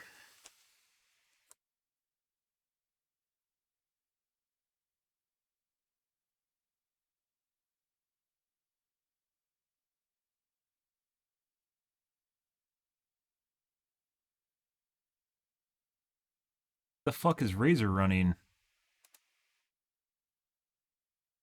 Started with my computer.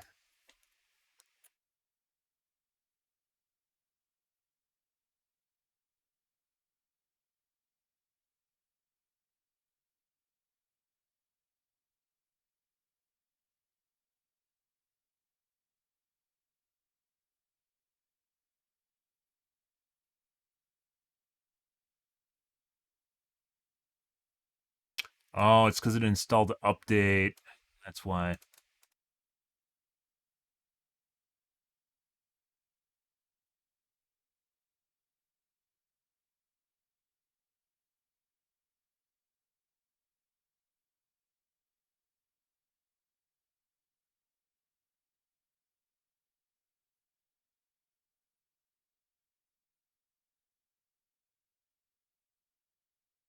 Set.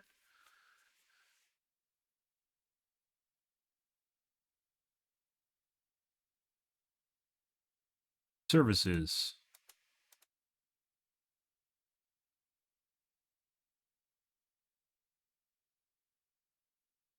That shouldn't be why things are so weird tonight, though. We only reset halfway into the stream.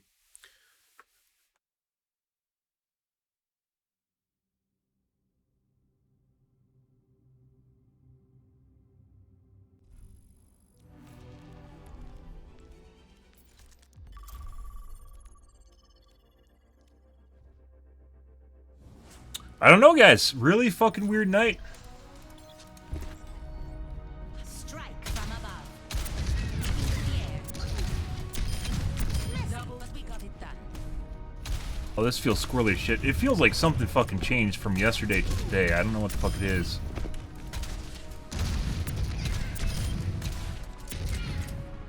Obviously, yesterday I was playing on 1000 hertz, and I haven't played on 8000 hertz probably.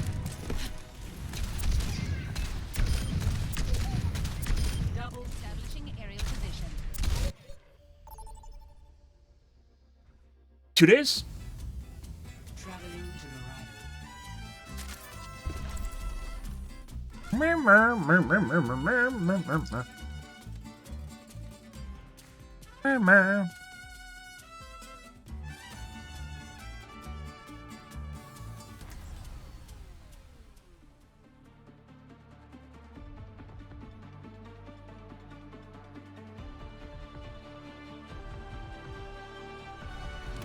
Strike from above.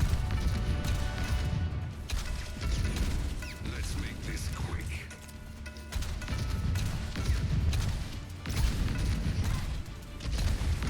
Taking off. Stay in sight, and I'll keep you safe. This happens a lot with 8000 hertz. It feels like my sensitivity is less. Like, it feels like it's more, but then it also feels like I can't, like, I always just go, like, a little bit too close to the edge. Like, if I, for instance, try to shoot around the edge, I'll go like that. Only I'll hit the edge of it. That's what I'm going. Yeah, I think it's just someone that I run into a lot. I don't know who it is.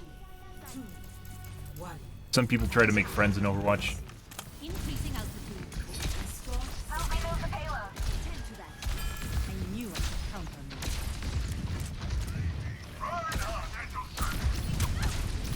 Dispersing. Carried on the wind.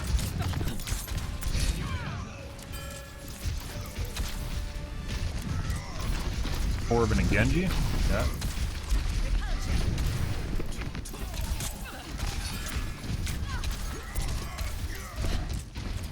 Need to figure out where the turret is, because I have approximately a half a second after the turret takes aggro on me to kill it. There it goes.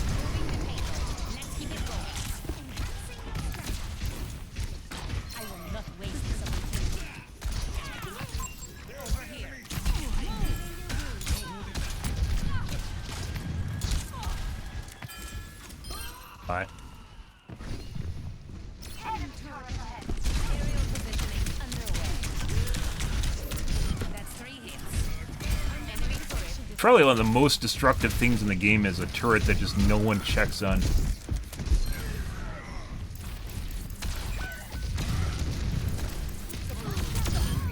Airspace is closed. Thanks for the assist. It's not done. Yeah, so I think one of the healers last game refused to heal me because I was punching their friend in the ass at the beginning of the map. Like it was some sort of political statement.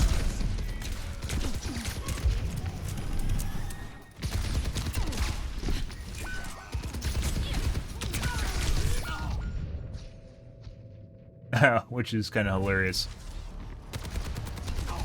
We got ourselves a cheater.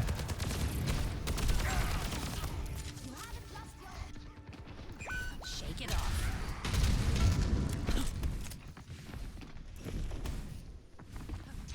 Up and away.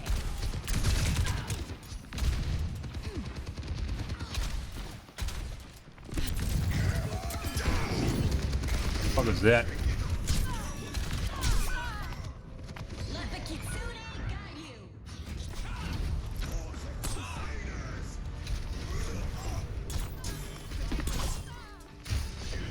It would sure be nice if people made like whoosing sounds in the air or something. I remember when I played Fortnite that being a problem is with the positional audio with people making sound when they jump off shit and try to basically jump on you and they won't make sound, so you still you shoot them.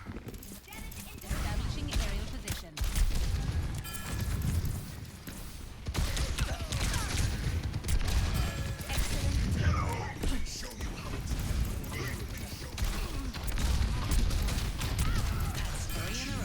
That. Bye.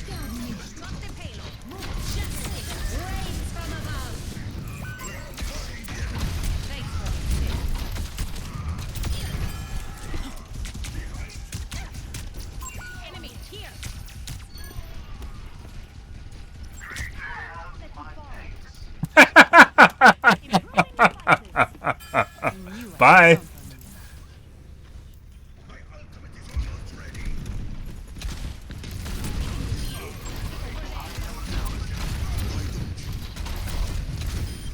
I swear to God, guys, I don't understand this, but like sometimes when I switch my response or my pulling rate, like it just feels better and then it goes to shit. I don't understand. Like it feels like I have to rotate through my pulling rates or something. I don't know, like daily, which doesn't make any sense in any way, shape, or form, right?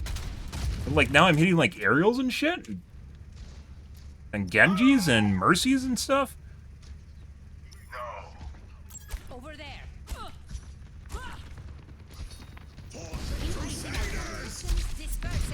Oh, I just saved that guy. I know. He's gonna be angry.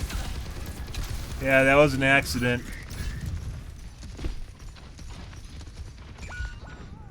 They outnumber us. Keep it tight. Oh. I just killed our Reinhardt. He got nothing out of it.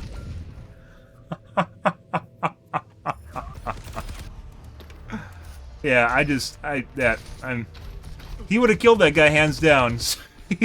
He wasted his ult, charged, and died because he was in the middle of a charge he meant to kill someone. I don't know what that's for.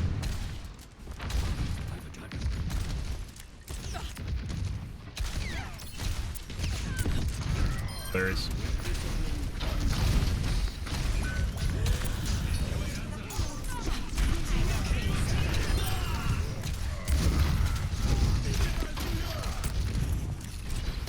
Fuck is that field?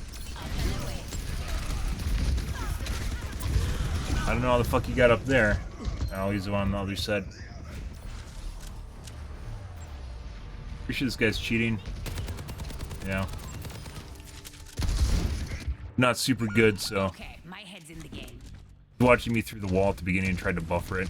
Repulsion.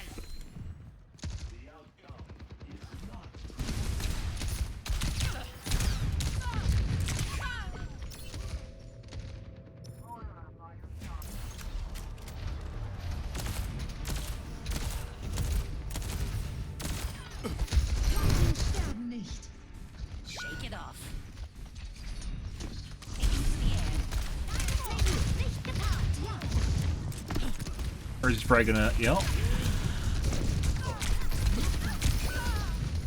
Fuck off.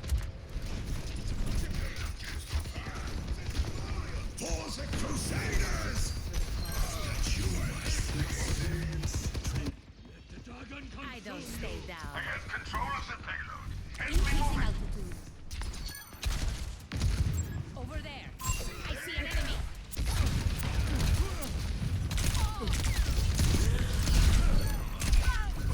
Receive my aid. We must ensure that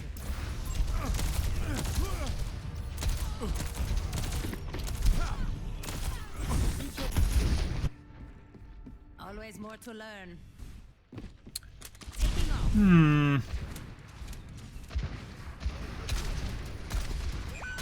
60 seconds.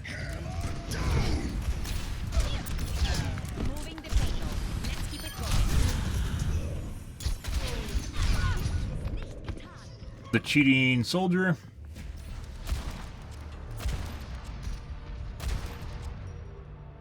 Like he's missing, but the shots look like they're on when he's firing. I'm not exactly sure what that is. The same thing as McCree. Are we moving the payload or what? 30 seconds.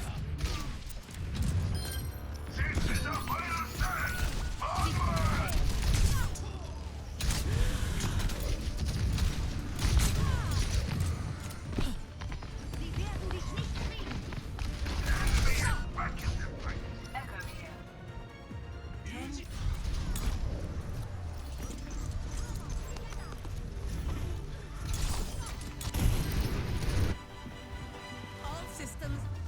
Okay.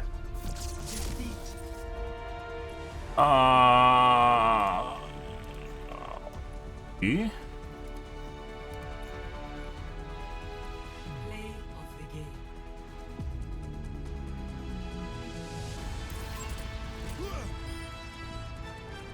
Someone has to keep you alive.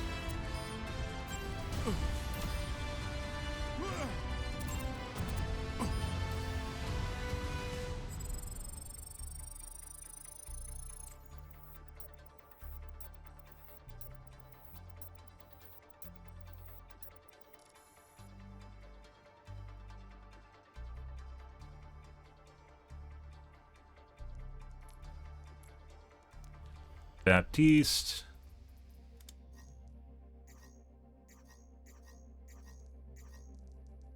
They got pissy after we took the first point. They expected it to end there, and then lo and behold, got some toggles, and then we just get stuck.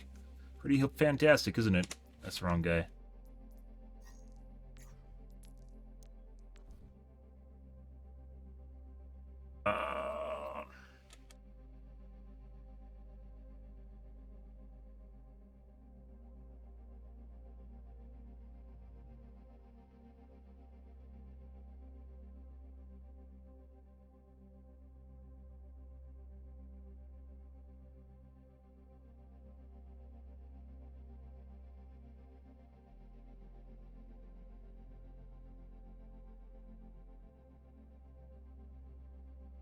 Genji was possibly cheating too, but I don't know. As is the case normally.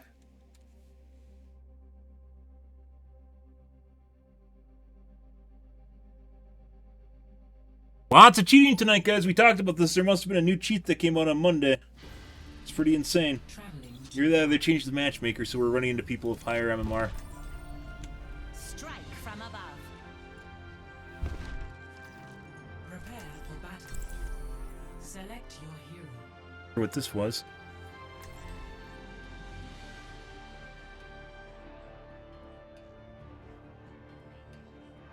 Lots and lots of fucking cheating today, guys. It's been a while since we had this many people. Like, maybe... better part of December was pretty good.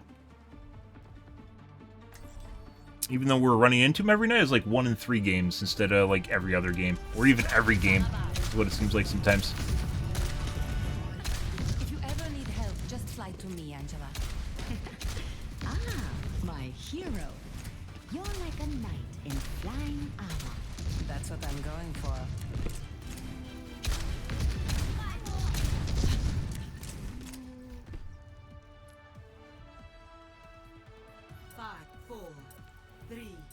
2, 1. Round 1. Capture the objective. That game. I will not waste this opportunity. Over here.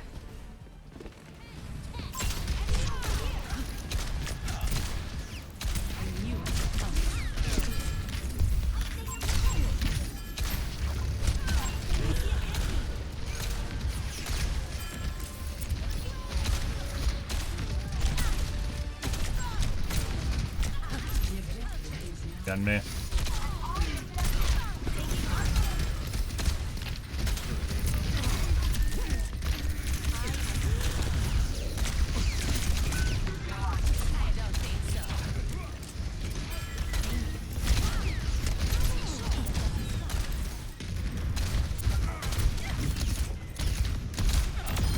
Messy, but we got it done.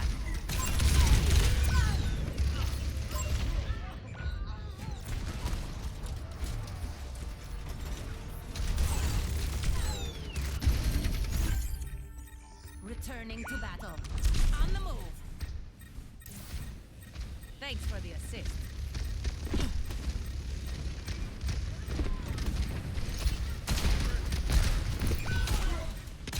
Repulsion. Kidding. What's going on here?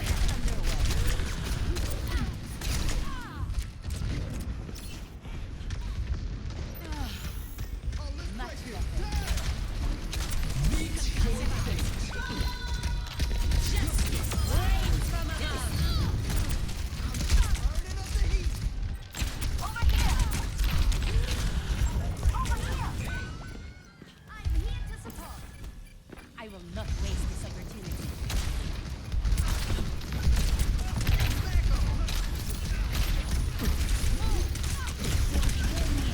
God.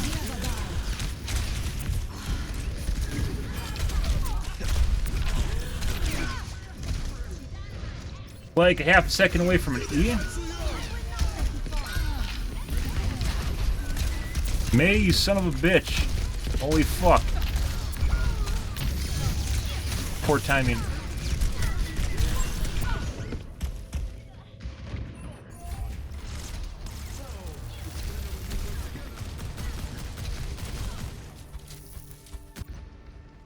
Shake it off. Feels really squirrely now. Meteor strike.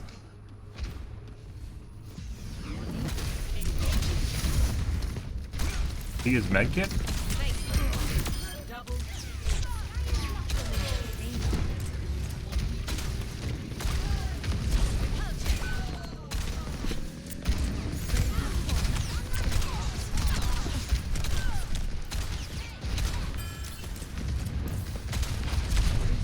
Whoops.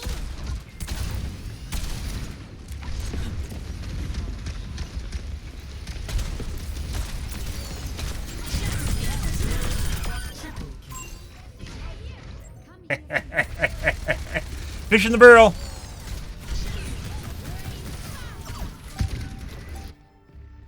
I was dishing it out for a minute there.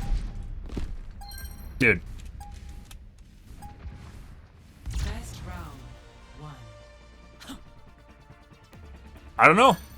I don't know, guys. This game is so fucking erratic in terms of performance, and stuff that we just literally just tested feels different now. I don't get it. I really don't.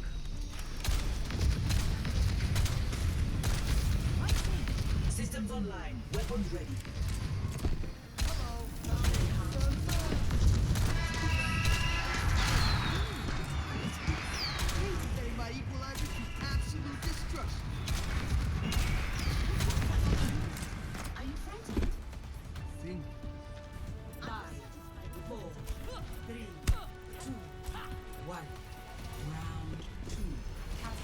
That's a mistake. I will not waste this opportunity.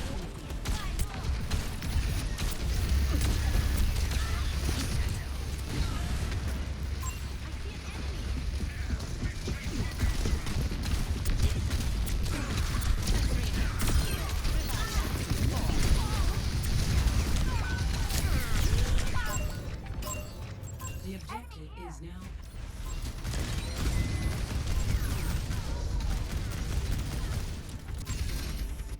I really wish this game didn't despawn rockets on you. I know someone at Blizzard thought, hee, we gotta prevent Farah from cross-killing, because that's not fun. So when you die, even if your missile was on the way, you don't get a kill for it. Or the same thing with your concussion missile when you get stunned.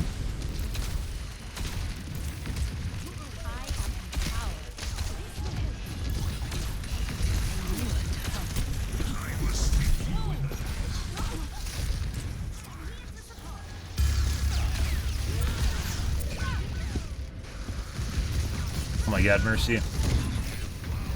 Crazy.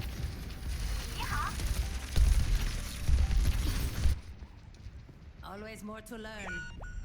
Aerial positioning underway. I will not waste this opportunity. My ultimate is ready. Hello.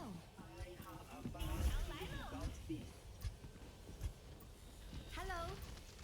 Greetings.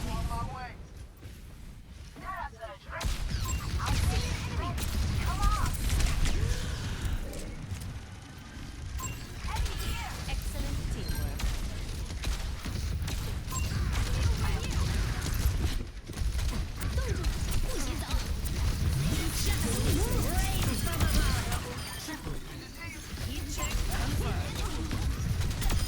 I've got you covered.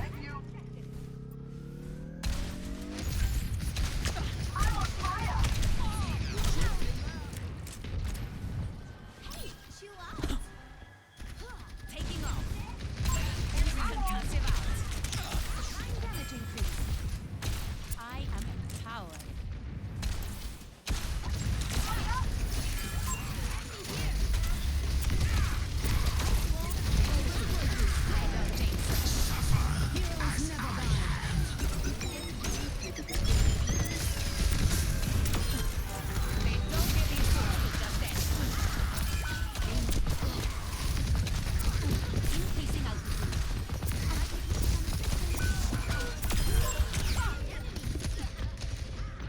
Did he get res? Maybe he wasn't dead. He wasn't dead, he's just hiding.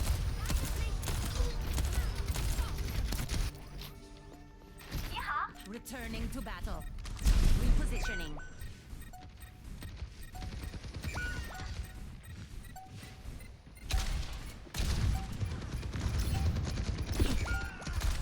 I don't know why I did that. Form up. Thanks for the assist. My ultimate is charging. Hey, I'm here to support. Up and away. Concussive out.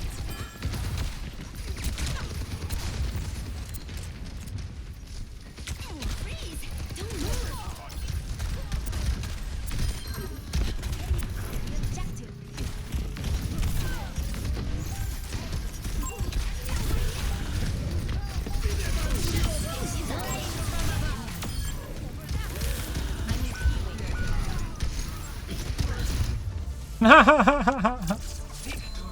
Good. Took a risk. I knew she was gonna ult point.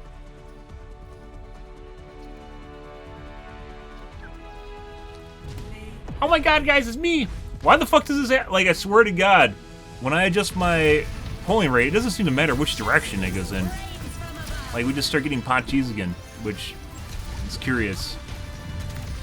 The game know? I don't fucking understand this.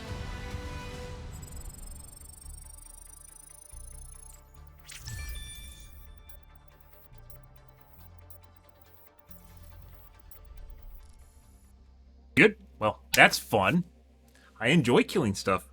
That makes me happy. Because I'm performing. Like earlier tonight, we had like 30% accuracy at the beginning of the night. What the fuck's going on here? I don't understand this shit.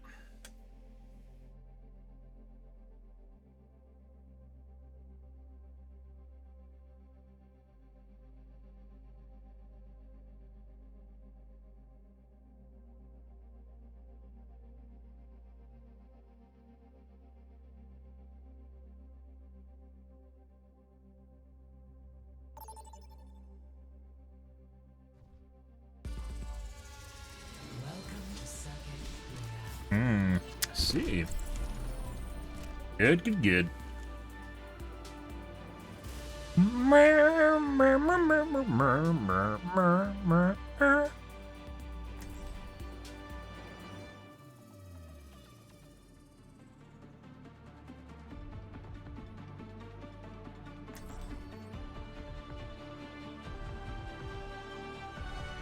Strike from above. Mother's work is never done.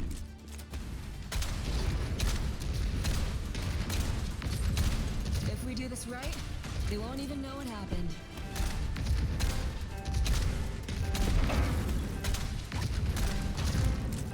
No one's unnatural. We all have to put in the work.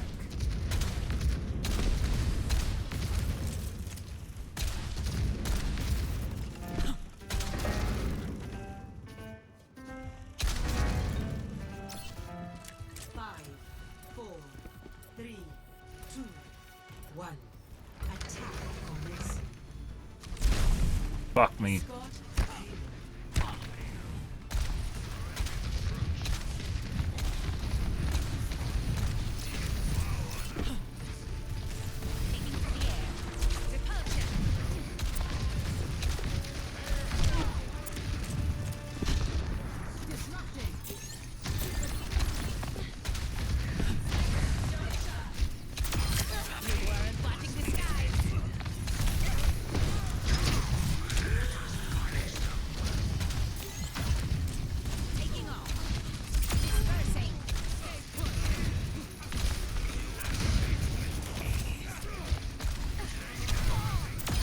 Messy, but we got it done. Scatter. Oh! I heard her evil clops, but I needed to kill her.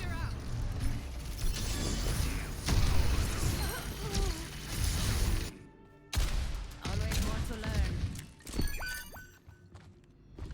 Establishing aerial position. Take this.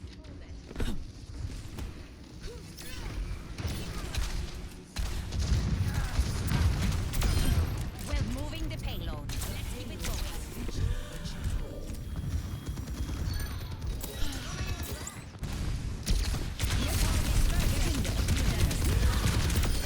You thought you had me. Keep fighting.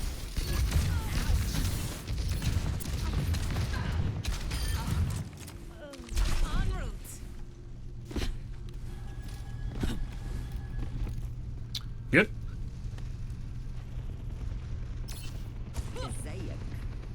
Acknowledged. Hey, good to see you. Hello. Enemy here. Taking to the air.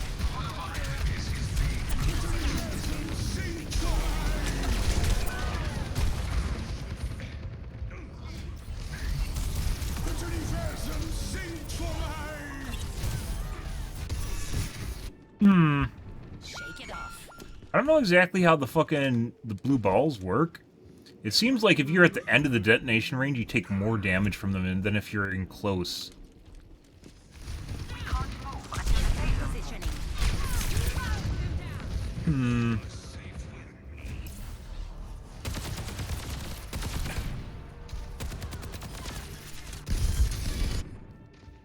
I don't stay down. The enemy is being revived. Up and away.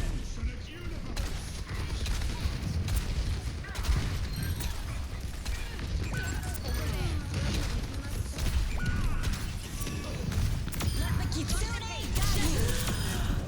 I want to take you forward.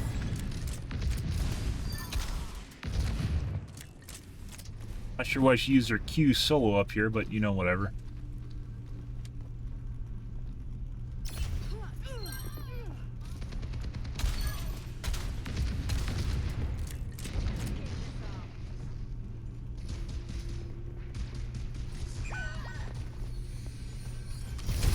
Fuck.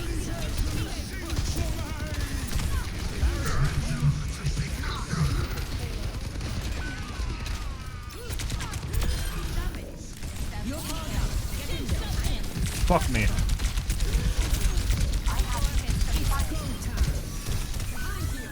Well, killed the Bob. For what that's worth. I think I might have been able to bop him inside, which is what I should have done. Kiriko DPS, yeah. Wow. Well, I'd rather have a Kiriko DPS than whatever the fuck we had in those games earlier where they refused to heal me. Are they just being assholes? Because they want me to switch or something. Passive-aggressive bullshit. That shit.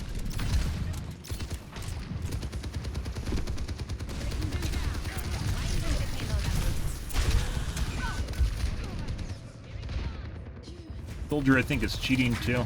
Yeah.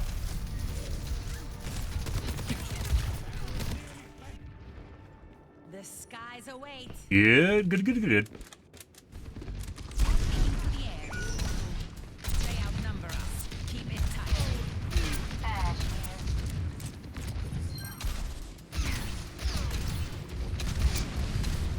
Repulsion.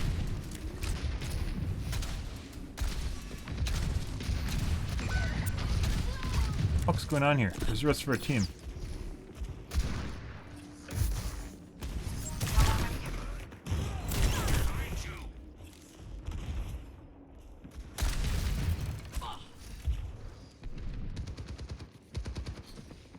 What's this guy doing? Cut the pain.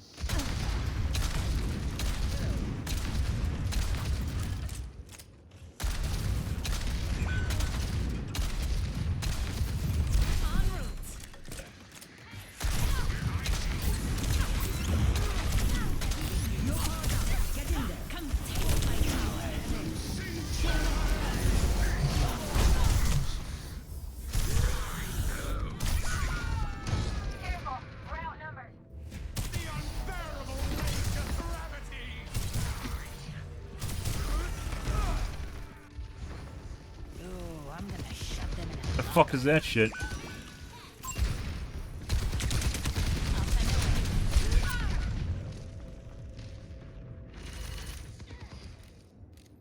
I'm with you. No vaya a ser que lo sombra online. Time to kick some tail.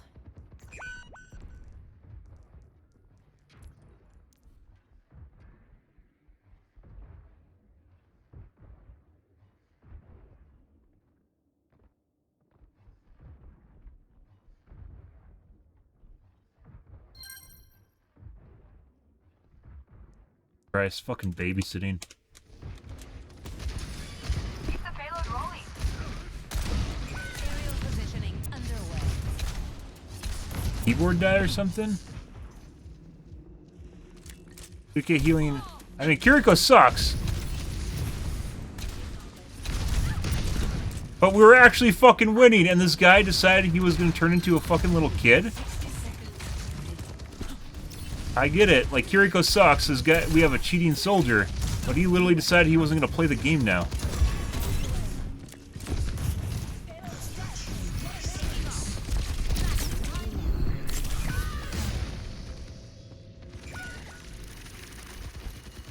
Shield. Payload moving. Follow me if you can. Always turning to battle. Thanks for the 30 seconds.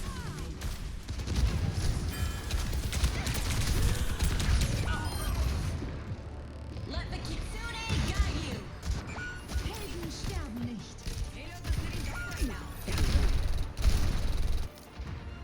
I don't stay down. 10 seconds remaining. Christ, guys. Fucking obnoxious.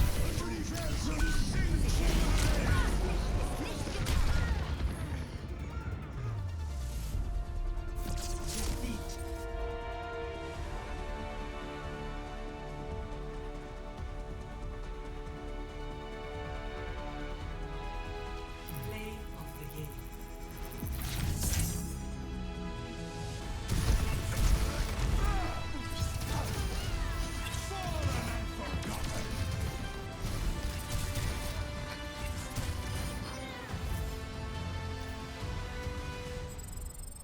Yeah, no, this piece of shit that's pretending that they're their best DPS.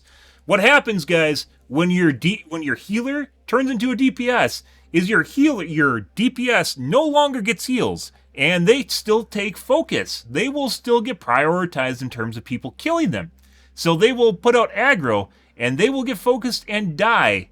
And then all of a sudden, your DPS, which are generally outperforming your healers, go bloop, bloop, bloop, bloop, bloop, bloop, bloop, bloop, like this. And your tank will also go bloop, bloop, bloop, bloop, bloop, bloop, like this, right?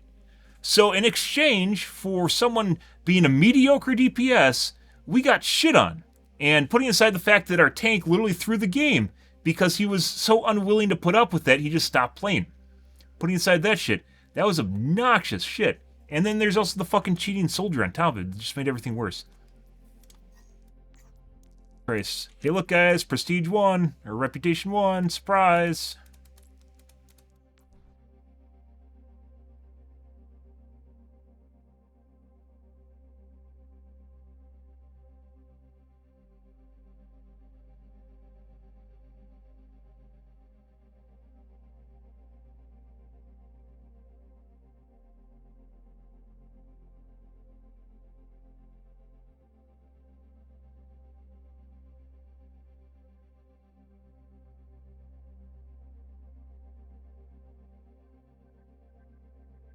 Fucking obnoxious, and then the cheater didn't help things either.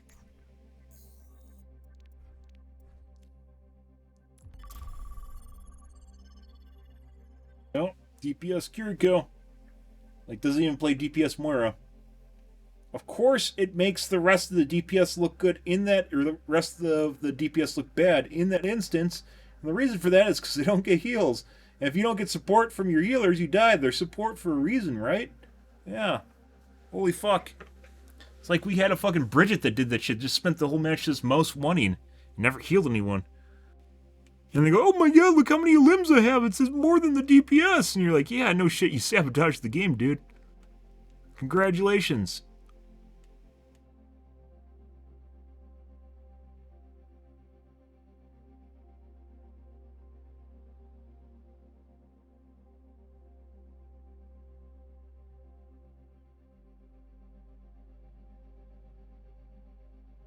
Pretty rough.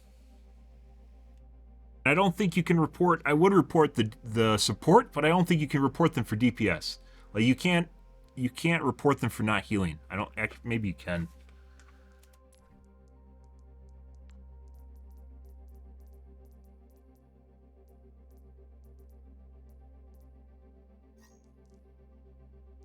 Oh, was this a cheater we reported earlier?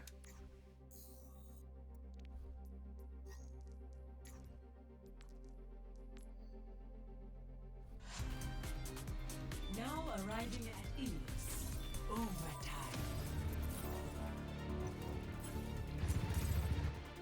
Playing poorly or unwillingness to switch heroes, so you don't need to actually switch heroes. Looks like we got a cheating Sojourn in here. Let's see. Score 0-1.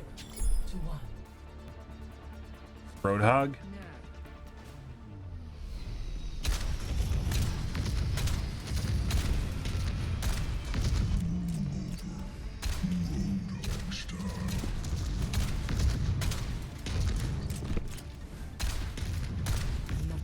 In store. Let us see to it.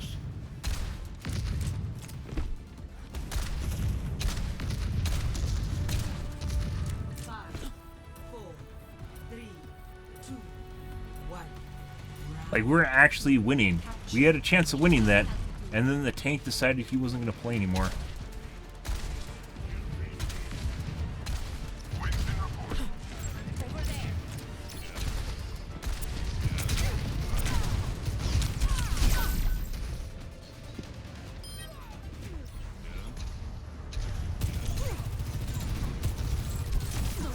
Now it looks like their Sojourn's cheating. I don't stay down. Claim the objective.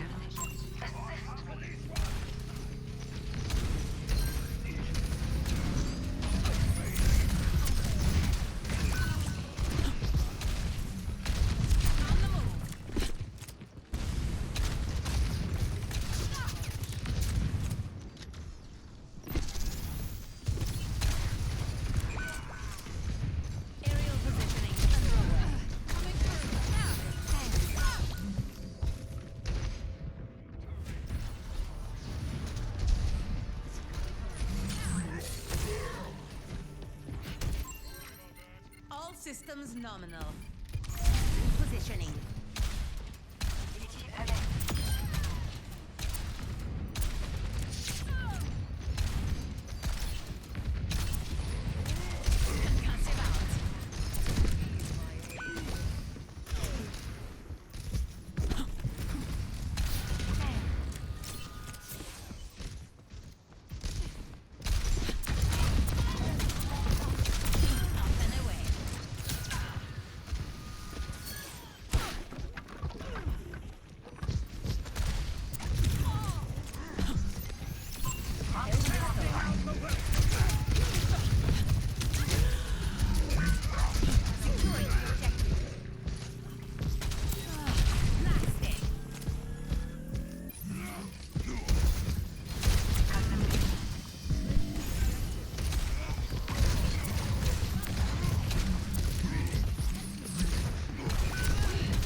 Fuck out of here.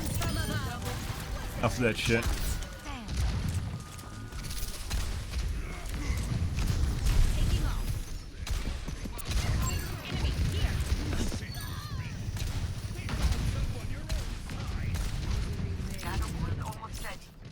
My ultimate is almost ready.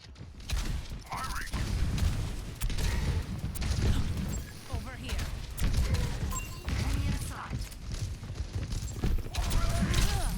Respawn my missile. Good.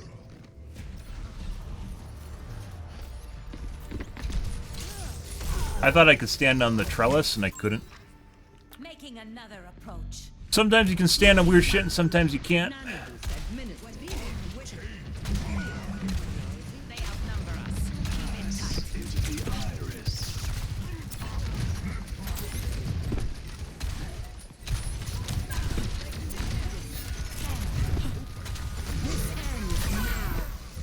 Surprise!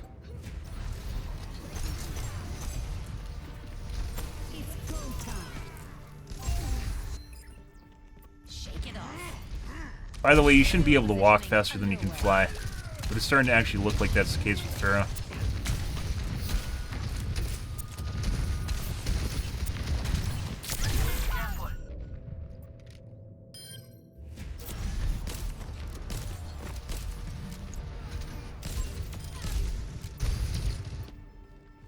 I don't stay down. Repositioning. The point is vulnerable. Let us take it. Engaging the enemy.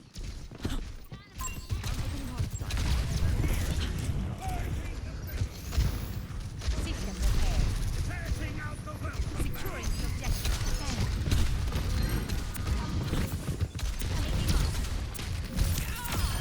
Messy, but we got it done.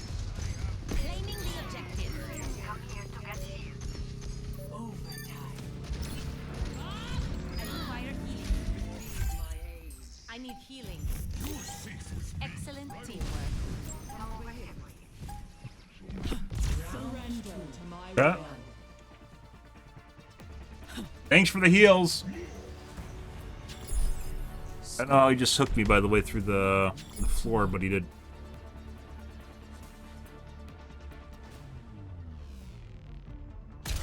Good for him. I heard town failed another mission. Going soft. Do not speak to me unless you wish to lose your other eye. I'd I'm still bullying be someone. shocked. You're bullying anyone. You'd have to continually kill someone over and over again to bully them. Actually, maybe not, but I'm bullying it. 5, 4, 3, And chance of a widow? Pretty highly. Probably the Sojourn. 3. Capture an objective.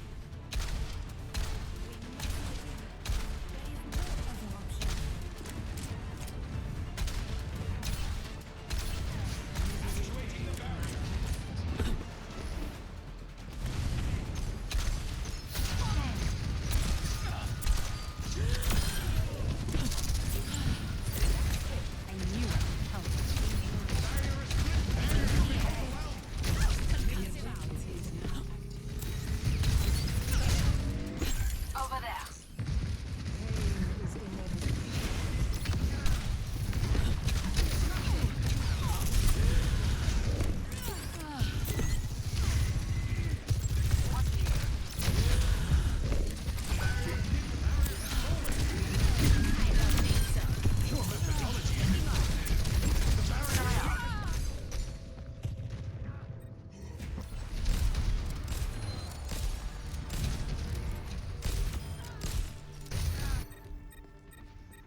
returning to battle.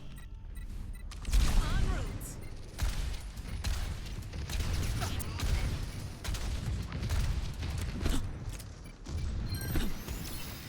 Health restored. My ultimate is dead.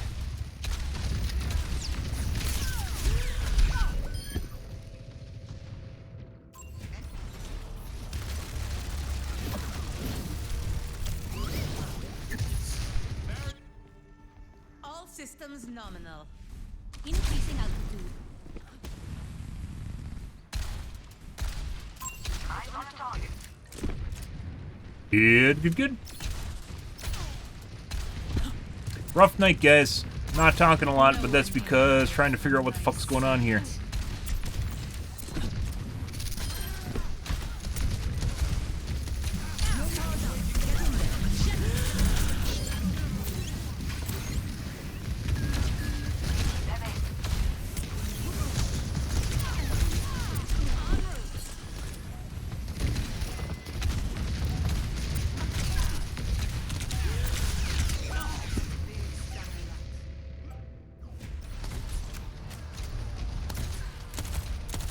Is that the Anna? Nope.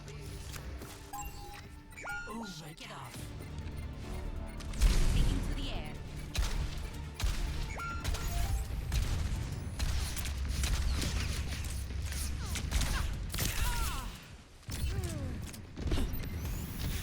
System repaired. Scatter.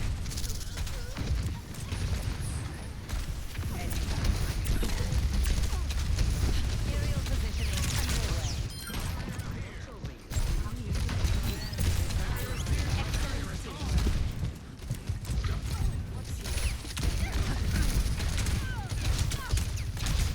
That's now. What the fuck is that shit? I didn't even know you could hover on that. Now hover gets stuck on that.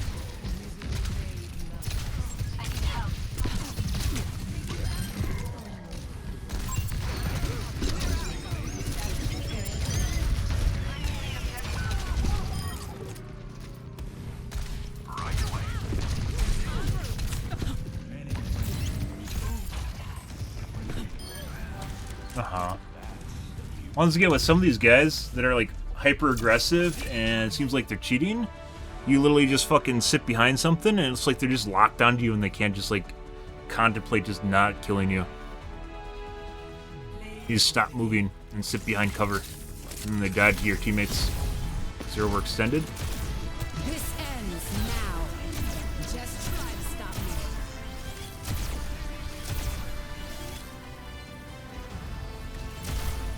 Pretty sure that guy's cheating. Oh, fun stuff, guys. Lots and lots and lots of cheaters tonight. This is ridiculous.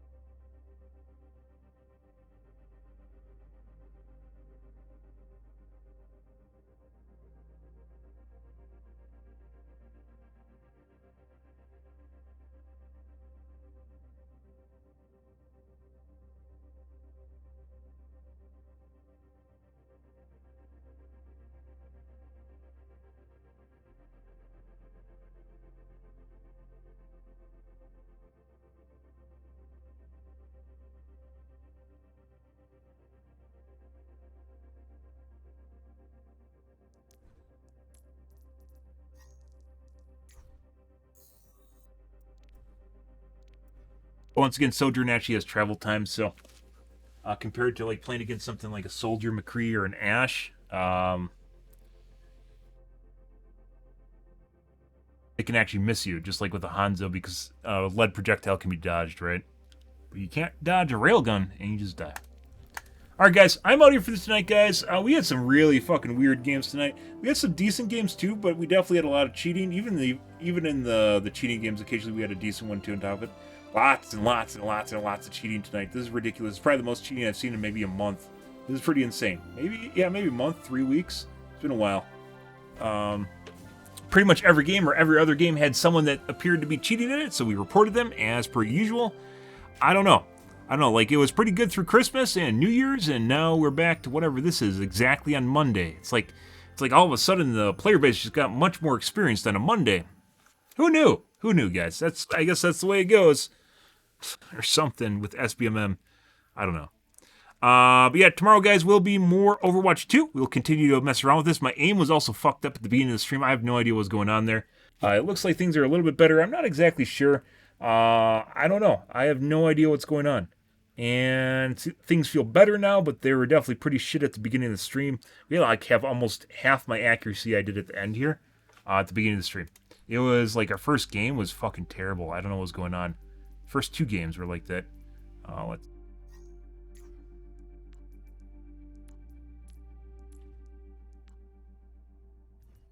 And 13, this doesn't really, 3810 doesn't really look that much better.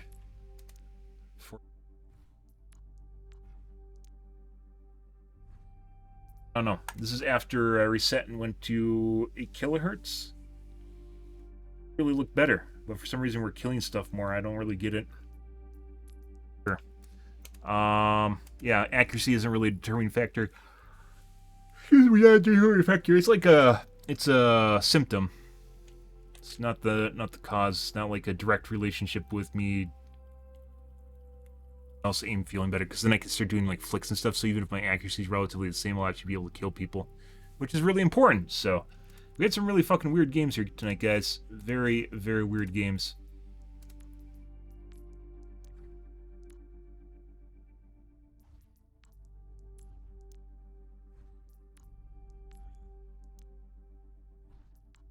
This is the game where I turned on high precision input, was this game, and then we back to normal. It's like I didn't even change anything. I don't understand. I really, really don't get what the fuck's going on here.